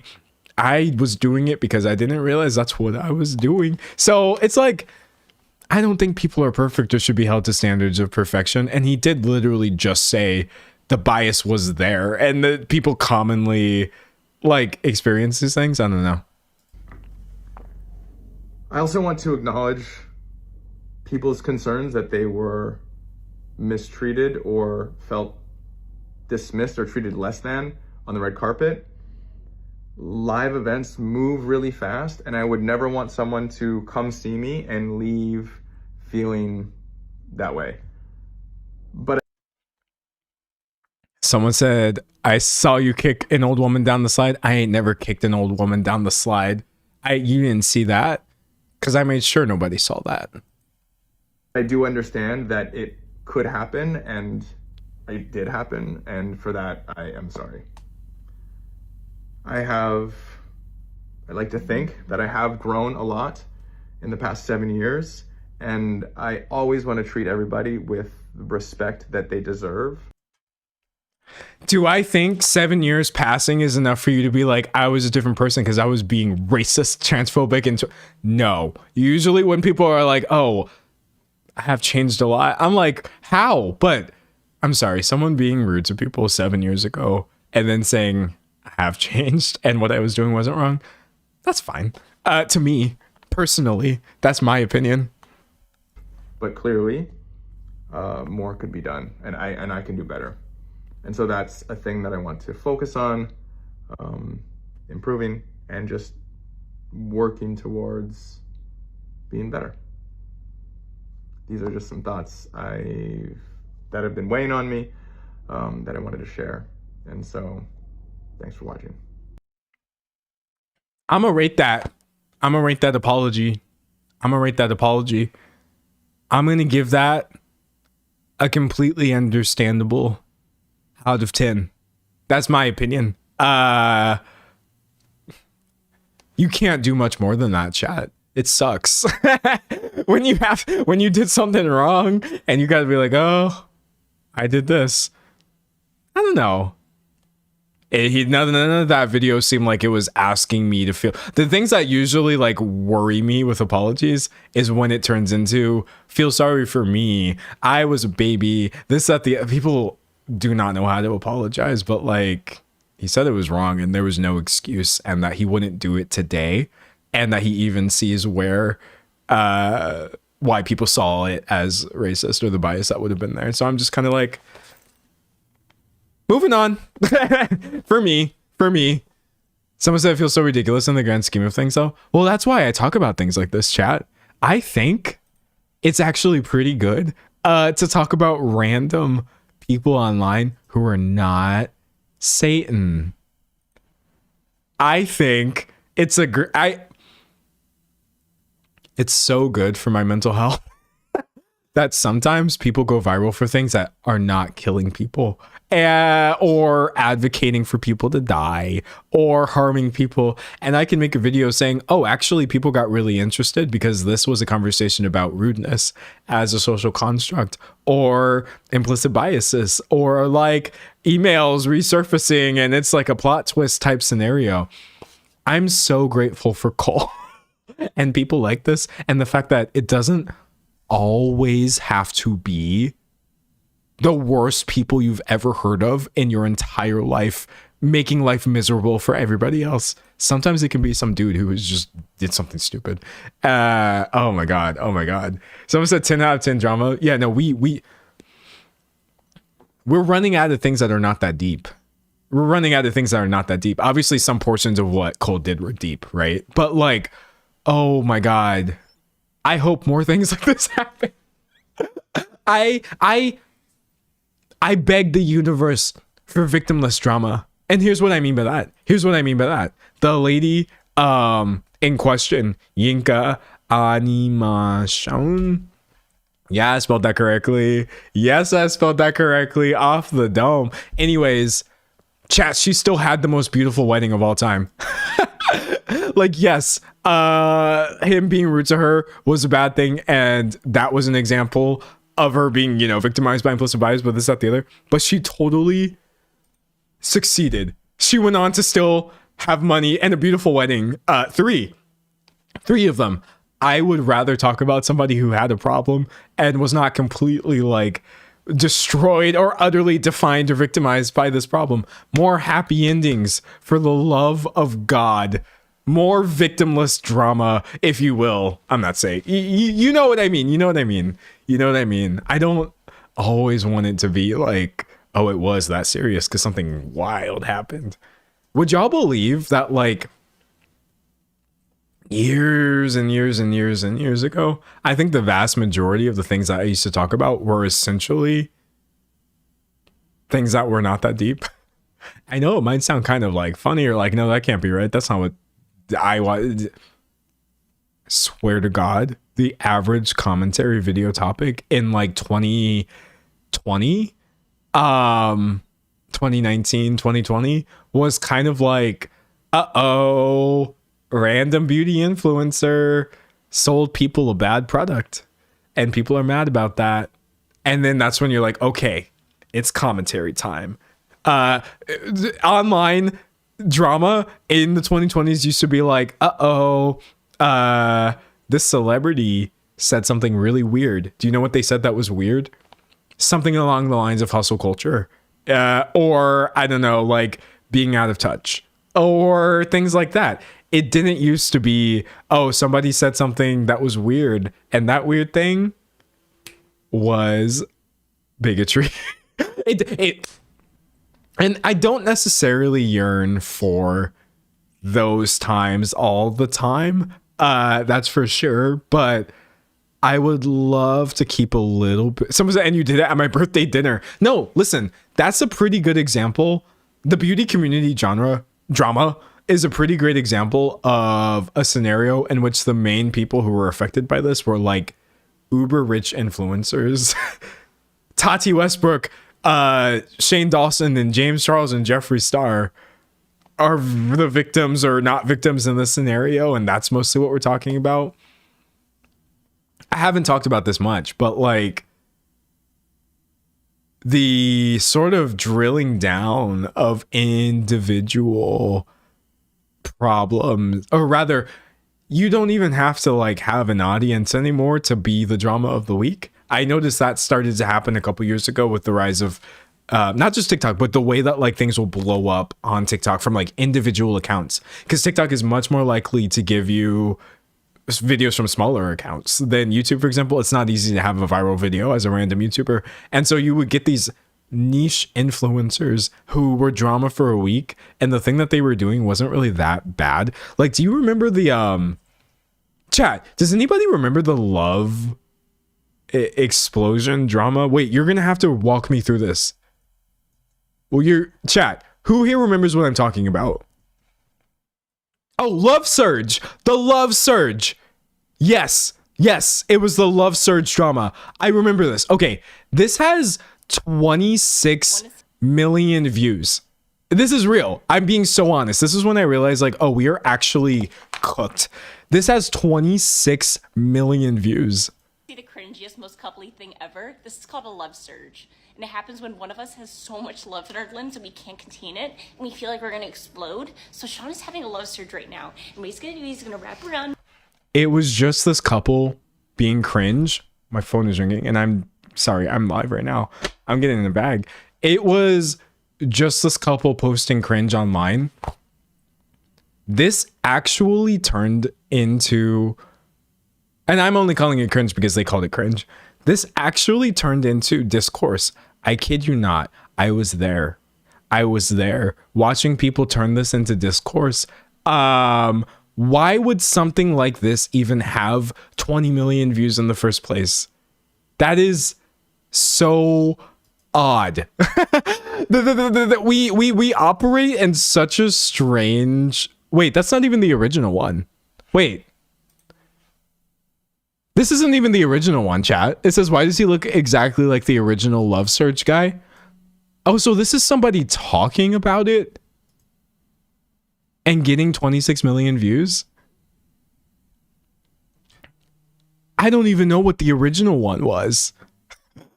It was huge. Okay, look, you have this video right here. The love search trend that went, quote, too far on TikTok. Cringy couple comedy. Okay, so I'm just like, the New York Post.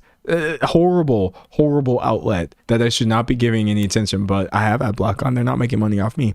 What is the love search explosion? Cringiest couple ever. Will show you.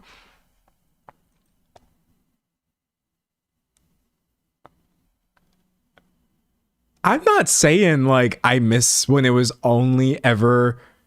Yeah, okay, sorry. I showed y'all a parody version, but there was an original version. I don't feel like finding it. Thank you for pointing out. I miss when it was influencers. I'm not going to lie to you. I'm nostalgic for the time that it was influencers that went viral for doing dumb things and not random people online. Hold on, wait. There was like this one girl that went viral recently. I don't remember what she was saying. It was about people who go to the gym or something like that. Hold on. Let me see. I can't find her. But I remember I've seen people go. Oh, here it is. I found it. Yeah. So you have one woman in the gym, like lifting weights, and then somebody like walks behind her or whatever. You should not be filming people at the gym, by the way. And this turned into discourse. Okay, so this happened recently. People were saying it was rage bait, this, that, the other. Don't work out next to me. Fitness creator confronts woman from photobombing. I'm so tired of the average person having the ability to go viral for, be it rage bait. I'm gatekeeping right now, chat. I'm gatekeeping. I have a large platform. I miss when the rest of y'all had to actually at least build a platform first. I'm sorry.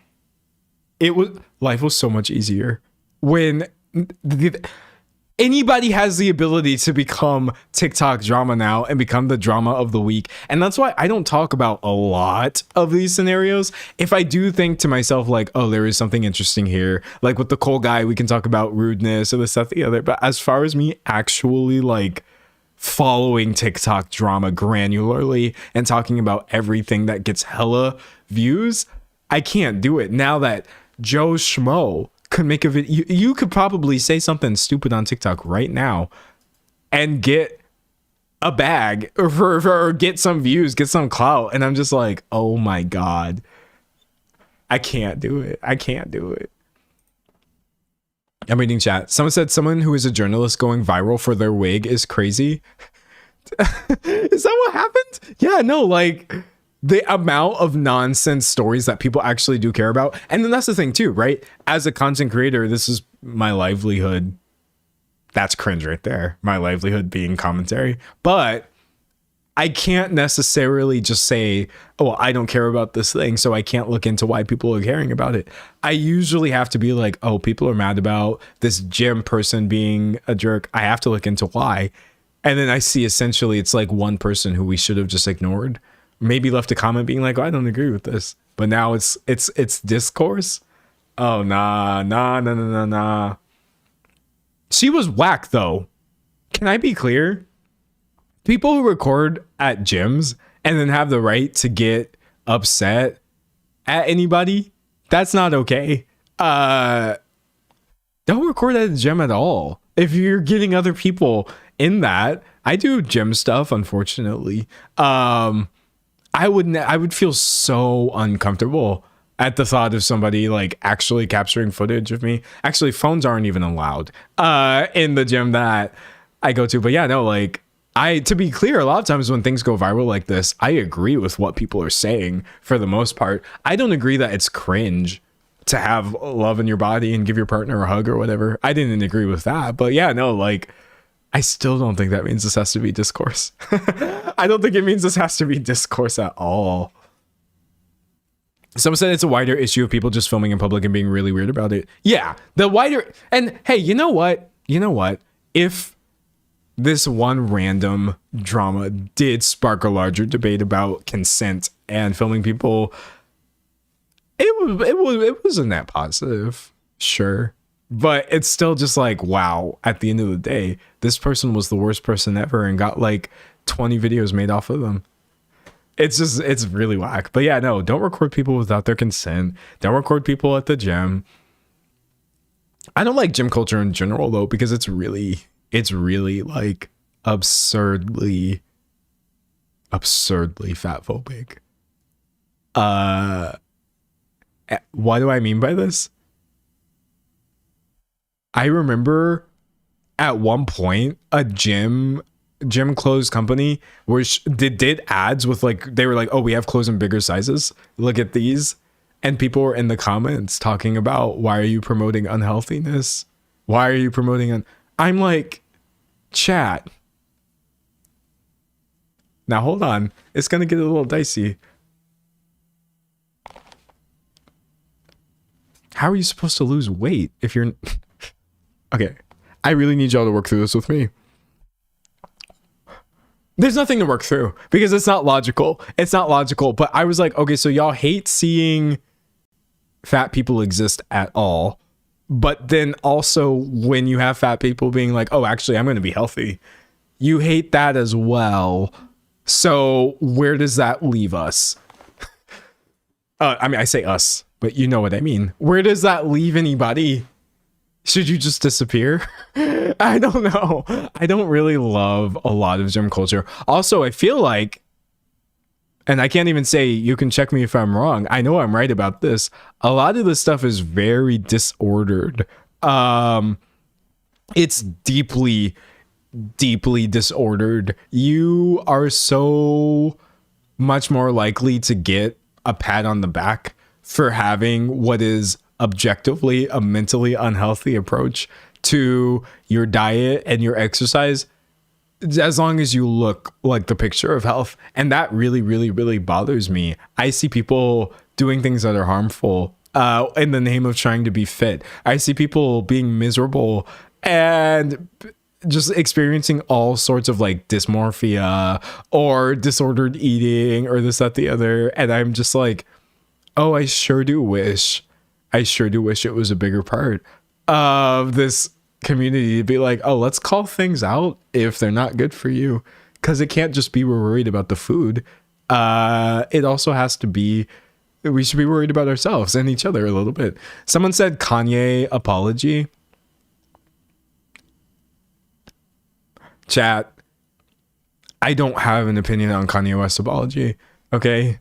I'm going to be really knocking stuff over. I don't have an opinion on this. I'm not kidding. I'm not trying to cop out. I'm not fence sitting. Yay, formerly Kanye West apologizes for anti-Semitism in Wall Street Journal ad. No. I'm definitely not going to see somebody for any reason, regardless of whether this was fueled by this, that, or the other. I'm definitely not going to be like, oh, this person said they were a Nazi, said he was a Nazi, and that he wanted to go DEFCON something on all the wildest stuff, wearing shirts like with neo-Nazis and stuff on them, and then put out one apology. And I'm going to be like, oh my God, guys, Kanye West apologized. Let's get into this. No, I don't want to be part of that narrative at all. I truly believe this is between, well, I mean, it's between a lot of people because Kanye was just so harmful for such a long time. But like, I'm definitely not part of that narrative. Please find somebody who was more affected by the things that Kanye West was saying or doing and get their perspective on this apology. I'm very much on the sidelines with this one. No, I won't be part of that sort of like redemption arc, because that seems like that would be harmful for me to be like, oh, someone was like so awful, but they said sorry. Let me signal boost. I'll let Kanye figure this one out. That being said, someone said there's a video called What Every Body Fat Percentage Looks Like. 50% to 5 by Jeff Nibbert. That's helpful with body image issues. I watched that video because I was interested and it was really interesting. Sorry. That being said, if I could say one thing about this, can we put Kanye in a box for a second and not talk about Kanye West and just talk about the way people talk about mental health online? I would like to do that. It is still so deeply misunderstood, right? It is not an excuse. It's not this, but I've seen a lot of people saying, oh, mental health problems can't make you racist, or, you know, this, that, the other. And I'm just like, y'all, mental health problems, it's not like a badge of honor that we wear because we have this, that, or the other. It manifests in so many different ways and affects people in so many different ways. Mental health issues absolutely can get somebody to the point where they do a 180 on their personal beliefs. Again, I'm not talking about Kanye West. I'm just talking about this massive pushback of just like, oh, well, mental health can't make you, it can't do this. It can't do this. It can't do this. Chat. No. I also see a lot of people saying too, like, well, I have like this disorder and I have that disorder. I'm here to tell you right now, I have my own little cocktail of, sorry, eternal suffering for being honest, but like, this is my version of mental health problems. My version of mental health problems that I deal with definitely would not make me do or enable me to ever be okay doing Nazi stuff. But like, I don't think it's right for me as somebody who doesn't have bipolar disorder or whatever Kanye is experiencing to be like, well, I have ADHD and depression and anxiety and I would not, do these things. I do wish there could be multiple conversations happening at once where we could say somebody has done things on a level that were so incredibly harmful. And that's an objective fact. It's an objective fact that Kanye was so incredibly harmful to so many people and hasn't fixed it with an apology. That didn't do anything. That didn't change the harm. And for it to also not be a bunch of super invalidating and misunderstanding language about how deeply mental illness can rock other people. Because when you say about Kanye, like, oh, well, this doesn't explain that. It's never just that. It's always a general thing of like, oh, well, mental illness could never explain someone being racist. Chat. Instead of talking about somebody who has a bunch of, someone said, didn't he essay someone? That's why I said I'm not talking about Kanye. Actually, I was about to shift the topic. Instead of talking about someone who has all this power and privilege and is still harmful, regardless of the things he was apologizing for, I think about a lot of like mental illness is sort of like, how to word this? Y'all know it plays a large part a lot of times for people who are homeless as well. Not all homeless people, please work with me on this point here, but I'm just saying, like, mental illness can do almost anything to a person. It can get somebody to a point where they are no longer housed. That is what mental illness does. It can make people think that they don't even need help or that they're getting help and they're actively harming themselves. I've seen that, unfortunately. I don't know. It's just such an insidious and ugly, it can have such insidious and ugly effects. Being mentally ill, it's not a moral judgment. There's nothing wrong with that. But like, I've seen horrible things happen due to it. And I just don't love that we're all commonly or collectively being like, oh yes, don't do either. Don't do either. That's me. Don't say, oh, well, Kanye West had bipolar, so I accept his apology for being a Nazi. What? I'm not going to do that, especially as a non-Jewish person. No. But also this idea that we can know what mental illness can do to individual people or make sweeping judgments as people who don't even have these disorders about what it can do to people. Not a fan. I'm reading chat. Someone said it's too much of a complex issue to sum it up to one thing. Exactly. And that's what I mean when I say I don't have an opinion. My opinion is a lot of things. My opinion is a lot of things. My opinion is like, I really do hope that this apology is not, I know it's going to happen, but I wouldn't want to see this apology accepted by a bunch of people who are not affected by the anti-Semitism that he was spewing. That's why I'm not going to do that. I don't accept this apology. This apology is not to me, even though he had a little bit of an apology towards the Black community at the end. But then also, as a mentally ill person, I'm just like, let's not spread a bunch of misinformation about mental illness. But Kanye he's the worst example for this because he's a bad person regardless. That's kind of the thing. And what I mean by he's a bad person regardless is he has caused harm to people regardless. And the things that he's being accused of, I don't know. It's nuanced. But there is also no nuance. Being a Nazi is never okay. And I don't have to accept this apology, and neither do you. And also, he's been accused of other things that were awful as well. People are saying he has an album coming out. Well, he has an album coming out that was supposedly supposed to come out forever ago, and it got delayed or whatever. But yeah, also celebrities have images. And so you never really know what is PR and what is not anyway. And that's why I think Kanye West, here's my opinion. Actually, I do have an opinion. Kanye West is a terrible subject to have any sort of important discussion about mental health with. And I'm not here to, as a non-Jewish person, to accept any apologies for anti-Semitism. There you go. That's all. Kanye West is a horrible person to have any sort of mental health discussion about, specifically because he's so abnormal and does not represent the average person. And also, this apology is not for me to accept. That's where I'm at, personally. I'm reading chat. Someone said, in general, I dislike the idea of people accepting the apologies of someone's actions when they weren't harmed by them. Yeah, same. Like, what? No, there's so many people who I think should get this platform to talk about, oh no, this is why we do or do not accept aspects of that. That's a no for me. Someone said that was a good answer. Thank you. And I mean, that's the other thing too. When I say,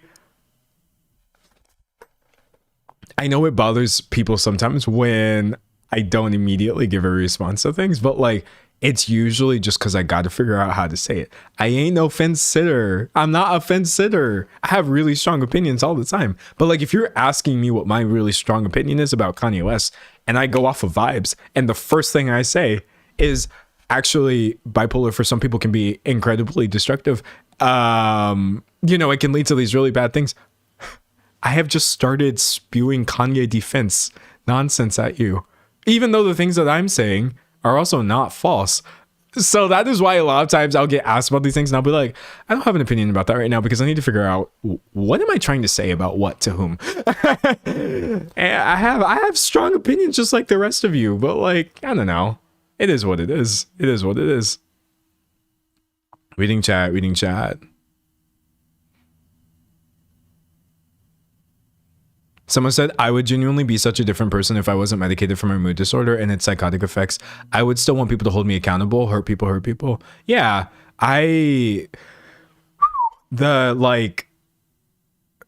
it's tricky too, because depending on who you are and your culture, there's various stigma for even getting help in the first place. When you're like, I don't know, every individual, I just encourage to really like let go of any stigma, embrace medication, embrace therapy and things that help you to the best of your ability. And yeah, don't worry about too much about Kanye West. He doesn't represent you. He doesn't represent people who are mentally ill, and try not to get too disheartened when you see people spreading a bunch of misinformation about things that do represent you. Someone said you're so pretty. Why, thank you. I appreciate that. I shaved my head yesterday just for y'all. I was like, this finna be a good shave. I'm finna come on here and look so pretty. And I did. People are saying, do you guys know what a fence sitter is? Okay, fence sitting for me personally, here, let me give my definition of grifting, fence sitting, and I don't know, enlightened centrism. Because these are things that I don't do, even though sometimes my behavior might be similar to people who are doing these things. Fence sitting is essentially when you are aware that if you go onto one side of the fence, that side of the fence is going to be mad at you. Or if you go onto the other side of the fence, those people are going to be mad at you. And so you walk a line where you're like, oh, I don't want anybody to be mad at me, so I'm just going to make sure I don't say things that I actually believe. That's fence sitting. I don't do that. Grifting, another thing that I don't do is when you actually genuinely believe something, but you say the opposite because you know there are people who want to hear it. I think grifting is when you sell people things that they want to hear. So if I was like, well, I might have an opinion on Kanye West, but I know what my audience wants to hear me say, so I'm going to say that. I'm a grifter. Please unfollow. And then like enlightened centrism, that is more so when you have this really silly idea that like everybody on this side of the fence is the sirens are coming for me, man. Everybody on this side of the oh my god, it's so loud. Whoa, scary. I hope everyone is fine. Lord. Anyways, enlightened centrism essentially is when you're like, oh yes, everyone who has strong opinions on this side of the fence is stupid. And everyone who has strong opinions on this other side of the fence is stupid. And I, and only I, am the one who is disconnected enough to not have a strong opinion. So yeah, no, like, I'm not a centrist, not a fence sitter, not a, I forgot the other thing, grifter. I just move slow. I just move slowly. Someone said heated rivalry grifters. Those were grifters. To see a gay hockey show and be like, oh, this is pandering to woke blue-haired people, and then make a bunch of content saying, actually, I love heated rivalry, even if you did eventually wind up loving it. That's grifting. Not a fan. Because I can't even do that. I can't sit here and lie. I could try to give you all a false opinion, but my real opinion is finna jump out. Because I'm just like, I can't shut up, honestly. I can't shut up. Someone said fence sitting gives pick me energy. Yeah, exactly. Don't be a fence sitter, chat. But don't be a fence sitter, but don't let people pressure you into making snap judgments on decisions. People will tell you you shouldn't have to think hard about these things. Why are you having to think about it at all? Because I'm slow. I kid you not. That's my reason for why I have to think hard about some things personally. That's me. So yeah, no, think hard, but then go off of what is right once you fully understand the situation and what you're trying to say. I was wondering why my message never came up in chat. I didn't hit send apparently. Sorry, that's not funny. Okay, but that is so real though. Actually, speaking of that, can we talk about ADHD a little bit? Just a little bit. Okay. I have sort of like mixed feelings about this as a topic, because I feel like personally it's never usually that beneficial to assume that people are faking or whatever. I know that when people talk about ADHD, they're just like, oh my god, why does everyone say they have it? Unfortunately, everyone does say they have it. Not everyone. A lot of people will do things like, oh, I forgot this thing, and that was ADHD, or oh, this, that, the other. And because of this, I feel like people wind up not realizing what it is. I want y'all. If I could be the first one to talk to y'all about some of these things, I want y'all to realize some things that are ADHD that you might not realize are. You know what I mean? Because that is really, really helpful to start getting into testing or getting your diagnosis or getting things that may help you in your personal life, etc., etc., etc. Essentially, you have to exhibit, according to the CDC, you have to exhibit multiple of these symptoms. And some of them have to have been present from like certain ages or whatever. Some of the things on here are like, oh yeah, obviously. But then other things on here are kind of like, oh snap, that was ADHD. Someone said people don't believe me when I say I have ADHD and I have diagnosis. Unfortunately, that happens to me as well, because people are so like quick to say ADHD is all these other things when it's actually not. But listen. These are the inattentive symptoms, okay? Oh, my bad. You also have the hyperactivity symptoms, right? And I'm going to make this bigger a little bit. I'm going to make this a little bit. What people don't seem to realize is it doesn't have to be both, okay? That's what I didn't realize about ADHD. I don't typically experience or exhibit too many hyperactive symptoms. Unfortunately, some of them I do. But what I did not realize was you could be such a chill person and think to yourself like, oh, I don't feel like I'm this. And you are suffering. You are struggling. Okay, so listen. Here are the inattentive symptoms. Often failing to give close attention to details or making careless mistakes in schoolwork, at work, or with other activities. This one's painful because I experienced that. That's an inattentive one. It makes me feel stupid. I think for the longest time I was like, oh no, yeah, I totally miss details, or I need people to repeat things to me because I'm dumb. No. Chad, if you're ever trying to listen to what people are saying and then you forget it and you're like, why? How could I have forgotten that? Please don't say that you're stupid. Just look into some of this stuff. Often has trouble holding attention on tasks or play activities. Okay, we do all know, obviously, that's a symptom of ADHD. Often does not seem to listen to when spoken to directly. Chad, if a bunch of people are telling you that you never listen, I got hit with that accusation a lot as a child. Why don't you ever listen? I told you this already. I told you this. How many times do I have to tell you?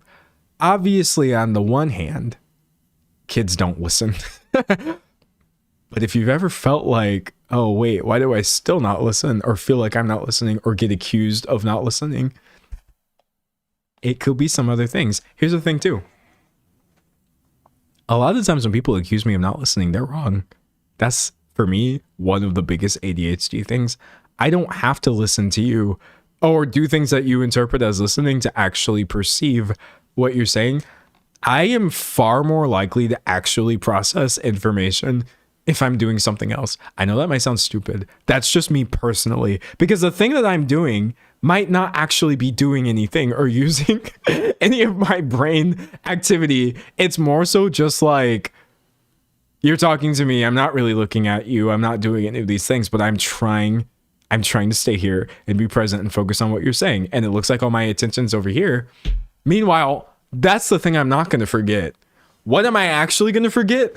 Me sitting here engaged, listening to you one-to-one, and I'm nodding and I'm masking and doing all these things that make it seem like I'm listening to you, even though this is for you. This is for you. I don't need to do these things to listen to people. I do it so that people feel like I'm listening to them. For me, that's my experience of ADHD, right? Often does not follow through on instructions and fails to finish schoolwork, chores, or duties in the workplace. Okay, right? Often has trouble organizing tasks and activities. Okay, so here's the thing. I was like, often has trouble organizing tasks or activities. I don't know, I'm pretty good. Like, look at my outlines. Like, I can get through a whole topic or this, that, the other. What I wasn't realizing was like, oh, it's time to renew my registration for my vehicle. I guess I'll stop driving. I was good at organizing small things, and people thought I was actually quite organized. But when it came to larger things, they would scare me so much that sometimes I'll just choose suffering instead of trying to figure out how to start something. Starting things for me personally with ADHD. Oh, it's hard to start things. It's so much easier to continue things. Someone said this is my boyfriend to a T. Yeah. Oh my God. No. Tell me I actually have to do something. And I'm like, well, I will figure out how to survive without doing that. I didn't realize that was me having trouble organizing tasks and activities, right? Often avoids, dislikes, or is reluctant to do tasks that require mental effort over a long period of time, such as schoolwork or homework. You ain't lazy. You ain't lazy. You ain't lazy. Listen, we all experience things differently. I thought for the longest time that I was lazy, and I didn't know how to explain to people that if you sit me down with a task that I want to do, I will lock in the likes of which you have never seen. I will literally spend a month straight on one task, barely getting any sleep if I can focus on it, right? The opposite is also true. When it comes to things that I'm having trouble focusing on, especially if they take a long period of time, I am so very averse. I am so very averse to doing them that even trying to do something for an hour that I'm struggling with focus wise, I can't do it. I think that's the thing that I had so much trouble explaining this as a kid. I never tried to explain it. I would just do my best to fit in with what people were expecting of me. But I'm like, oh, I can't do this naturally on my own, without help, without structures, without, it's not happening. And that comes across as very defiant energy for a lot of people. That comes across as laziness, or like, oh, why is he not doing these things? I don't know.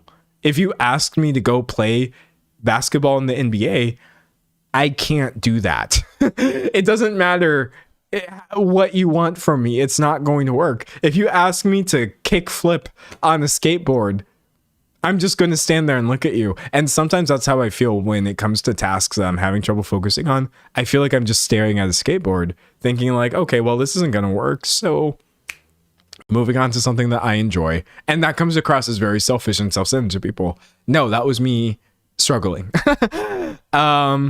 Do you often lose things necessary for tasks and activities like school materials, pencils, books, tools, wallets, keys, paperwork, eyeglasses, mobile telephones?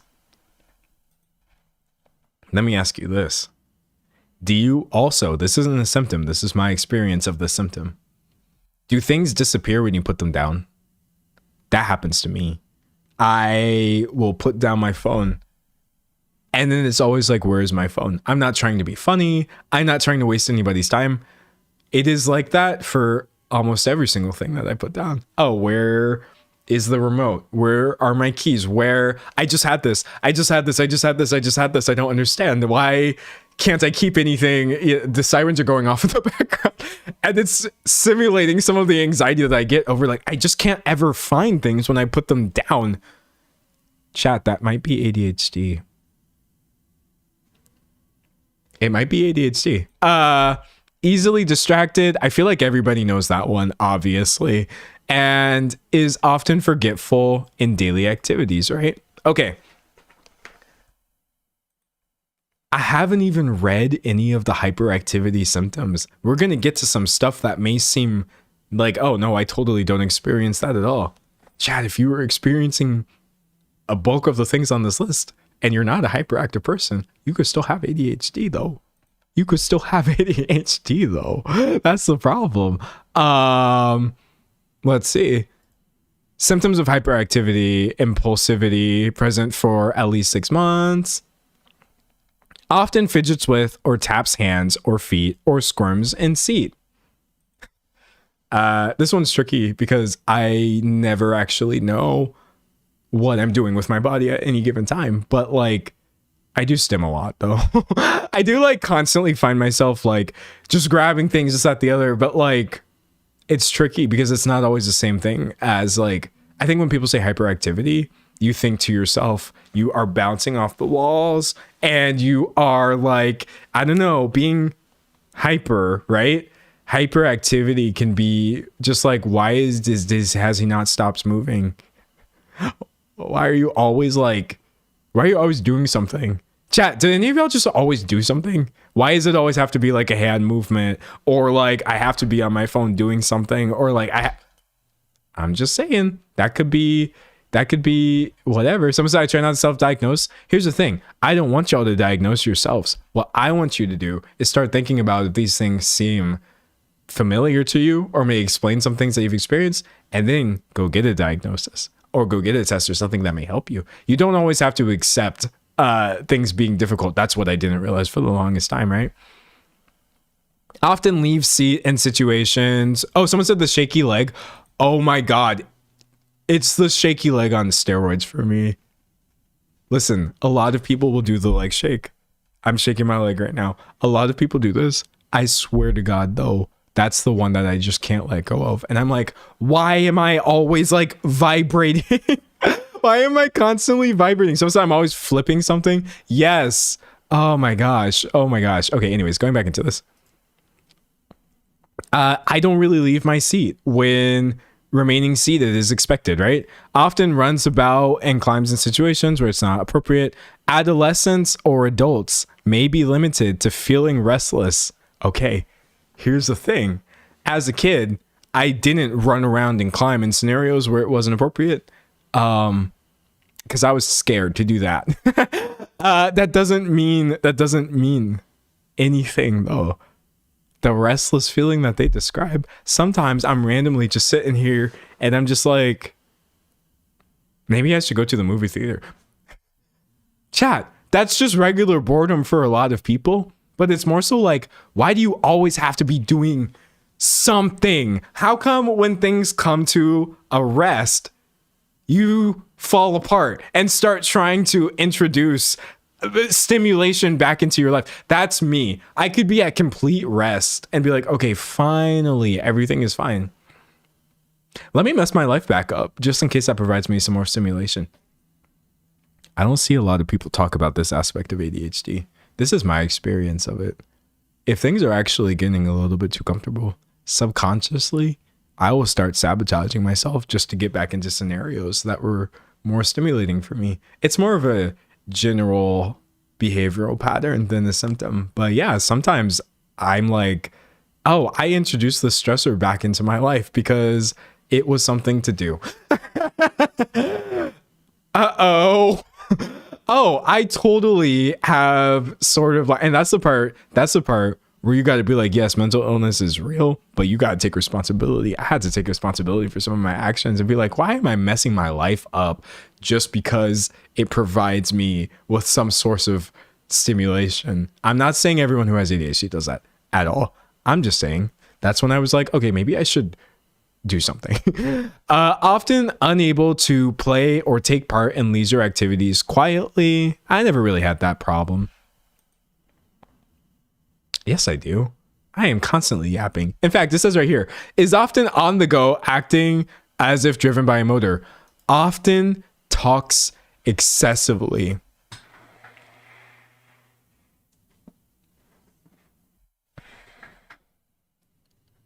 I figured out how to monetize it. And that's the only reason. That's the only reason I'm okay with this one little symptom right here. The babbling, I figured out at some point. Oh, wait a second. This is a lot of opinions. What if I wrote some of those down and set them in a video? Would y'all enjoy that as content? I do think if you think about the amount of content that I have put out over the years, or the fact that I stream for 4 hours a day, 3 days a week, that's not really that much streaming compared to some other people, but that I talk the entire time. The talking excessively is crazy. Someone said this to your self-count. Yes. Chat. Are y'all constantly talking to yourself? A lot of people constantly talk to themselves. So again, I'm not saying everything is ADHD, but do you have this constant dialogue at all times? Let me ask you this, chat. Do you have multiple dialogues at all time? Because I actually have a couple. It's not always just this. You know how computers have programs that you are interacting with, but they also have background processes? This is a big thing with ADHD for me. You're getting all of this stuff right now, but I am also fairly aware of my background processes, thinking about, oh, the end of this stream, or thinking about like, oh yeah, I'm gonna have to find some dinner after. I'm talking right now about other things, and I'm thinking to myself like, oh, this was cool. I wasn't expecting us to get like on this ADHD topic. I'm thinking about what the weather is going to be like. I'm just like, oh, I'm so glad that like we got advance notice so I can go there before everybody gets like the bread and the eggs. I'm thinking about like, when am I going to call my mom again? I'm thinking about tattoos of like, oh my gosh, I said I wanted to get some more this year and it's already like the 29th. I'm thinking about YouTube as I'm still YouTubing at you. I'm thinking about like, I hope this VOD is interesting. I'm thinking about everything. I don't separate them. I usually, or without help. I don't usually like separate these things in the way that I feel like is advantageous for my productivity. Now, granted, because I got help, I am fairly productive. But you got things like often blurts out an answer before a question has been completed. I don't do it audibly because it's rude, you know, or people see it as rude. Oh my God. I'm always finishing people's sentences and then just being like, can we move on? It's my worst. It's one of my worst traits for sure. Again, that could be ADHD or it could be nothing. But a lot of times when I'm in the middle of a conversation and somebody's explaining something to me, I'm like, oh, I think I see where you're going with this. And then I stop caring. Not because I don't want to listen to them. It's just like, I was with them. I was so with them that I jumped forward in whatever they were saying. And then I'm like, okay, I get the point. And then my brain steps back out of the context. And now I'm just like, oh, I got to hear the rest of this. It's so easy to get labeled rude when you're actually just neurodivergent. Now, granted, I don't talk to people this way. I don't interact with them this way. I'm not telling people like, I'm not cutting them off or assuming that I always know what people are going to say.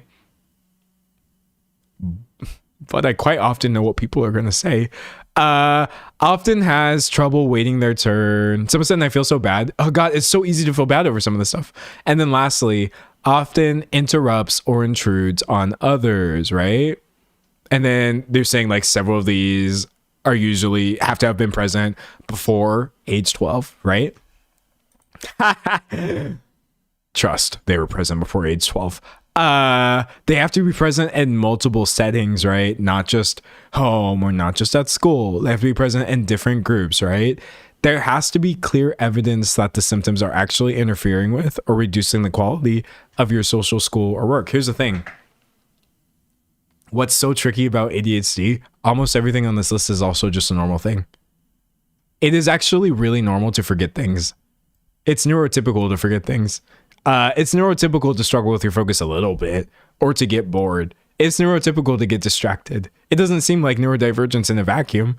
It's neurotypical to talk a lot if something is exciting you. These things, it's okay to experience all of these things. It doesn't mean that you have ADHD. I'm here to tell you right now, it is not normal. Well, it is normal. It is not neurotypical to experience these things so severely that you start feeling like a bad person. Okay? If you are experiencing the things on this list to the point where you feel like your life is a mess and your life would be easier if you were not constantly doing these things, you're a great candidate to do some testing, to talk to a professional, not some doofus on YouTube reading off a CDC website. It might be easier to live. I think that's the main thing is I just didn't realize. I was like, it's so hard to live. I was like, it's so like difficult to do things that for other people seem easy. That's odd, but I guess it must be like this for it's not like this for everybody. And I didn't realize until I got help the amount of clarity that was actually possible. For me personally, the specifics of like, oh, what therapies are meant to this, that, the other, none of that matters. What mattered for me was finding what worked for me through trial and error. And that is what I encourage every person to do. Like, yes, way too many people say they have ADHD. And actually, I do genuinely believe that it leads to it not being taken seriously. But unfortunately, that's why I didn't take it seriously. Because I was like, oh, everyone says they have this and I don't know what it is. I thought it was being hyper. So I never looked into it. Chat? Someone said taking initiative is difficult. Take initiative one step at a time. Listen, I'll leave you with this. What did I do when I needed to change my car registration? When I needed to get my vehicle inspected again so I could drive? Well, I stopped driving, obviously. I had to move one day at a time. There's been points where I've had to do things one day at a time. I'm like, okay, right now I'm just going to look into where I would do this. I take that little bit of initiative. And then I look into it and I'm like, okay, that's enough initiative for today. And then later, I'm going to be like, okay, now let's take a look at like, when would I be available to do this? And then I look at my schedule and I'm like, oh, I bet I could do it right here. And then I'm like, okay, that's enough initiative for now. And then it's like, okay, let's make that appointment. That way, when I show up there, they're not going to be expecting me. You can do the same thing when it comes to getting help with this. Chat, you don't need to drop everything in your life and be like, uh-oh, I actually genuinely need help right now. Especially if this is something that you have already been struggling with for a long time. But what you can do, the reason that I did this on stream right now, this was a lot of y'all's first step. I know that for sure. This is a great first step, is like thinking about some of these things. Now, you don't have to do anything with this information right now, especially if it's deeply overwhelming to you. But the next time you can carve out a little bit of the time, your next step can be like, okay, well, now that I know these things and this sort of sounds right, what would it look like? Who could help me with these things? Do that little bit of research and then bail. if you're like, oh, this is getting overwhelming, bail on it temporarily. Then come back and be like, okay, I've done these initial steps and this has been hard and this has been excruciating. Let's do this next. Keep going until your butt is in the seat and you are getting the help that you need. Don't stress yourself out and don't give up because it's difficult. If you have to do it one step at a time, you're doing it at the speed that's going to work for you. That's so much better than somebody swooping into your life and making you do things, or you trying to be someone that you're not. Move at the speed that works for you. Don't feel any kind of shame over moving slowly. In my opinion. Okay. I think that's all I have to say. Someone said me low-key opening my health insurance in a separate tab to see if I can get a proper diagnosis. Literally. And then if you're like, oof, that was a lot. Why did I have anxiety over... Bail. You did something today. You already did something today. You can come back. You can resume this. But you don't have to do the monumental feat of getting help all at one time. You can get help in pieces. Because honestly, you deserve help. And like, sorry, this is going to sound really woo-woo, but like, even though that there's a lot of structures in place right now to block people from getting the assistance they need, your body, your brain, your mind, yourself, like you default towards the comfort, I guess. So sometimes that means you have to resist forces that are making it difficult to get help, but like people want help. You know what I mean? I think that's the thing, is like, hold on to that part of you that wants help. Don't rely on it all the time. Sometimes it won't be enough, but don't let go of that part of you that just thinks things could be easier. You're right. You're correct. Things could be easier. You're so right. For 20 plus years, I thought to myself, surely my life could be easier. This is, I can't be crazy. It's the thing. Neurodivergence. I thought it was crazy for every single day thinking to myself, life has to be easier than this. I wasn't crazy. It was one of the few things I was right about the whole time. I was right the whole time. So don't ever accept things as they are right now.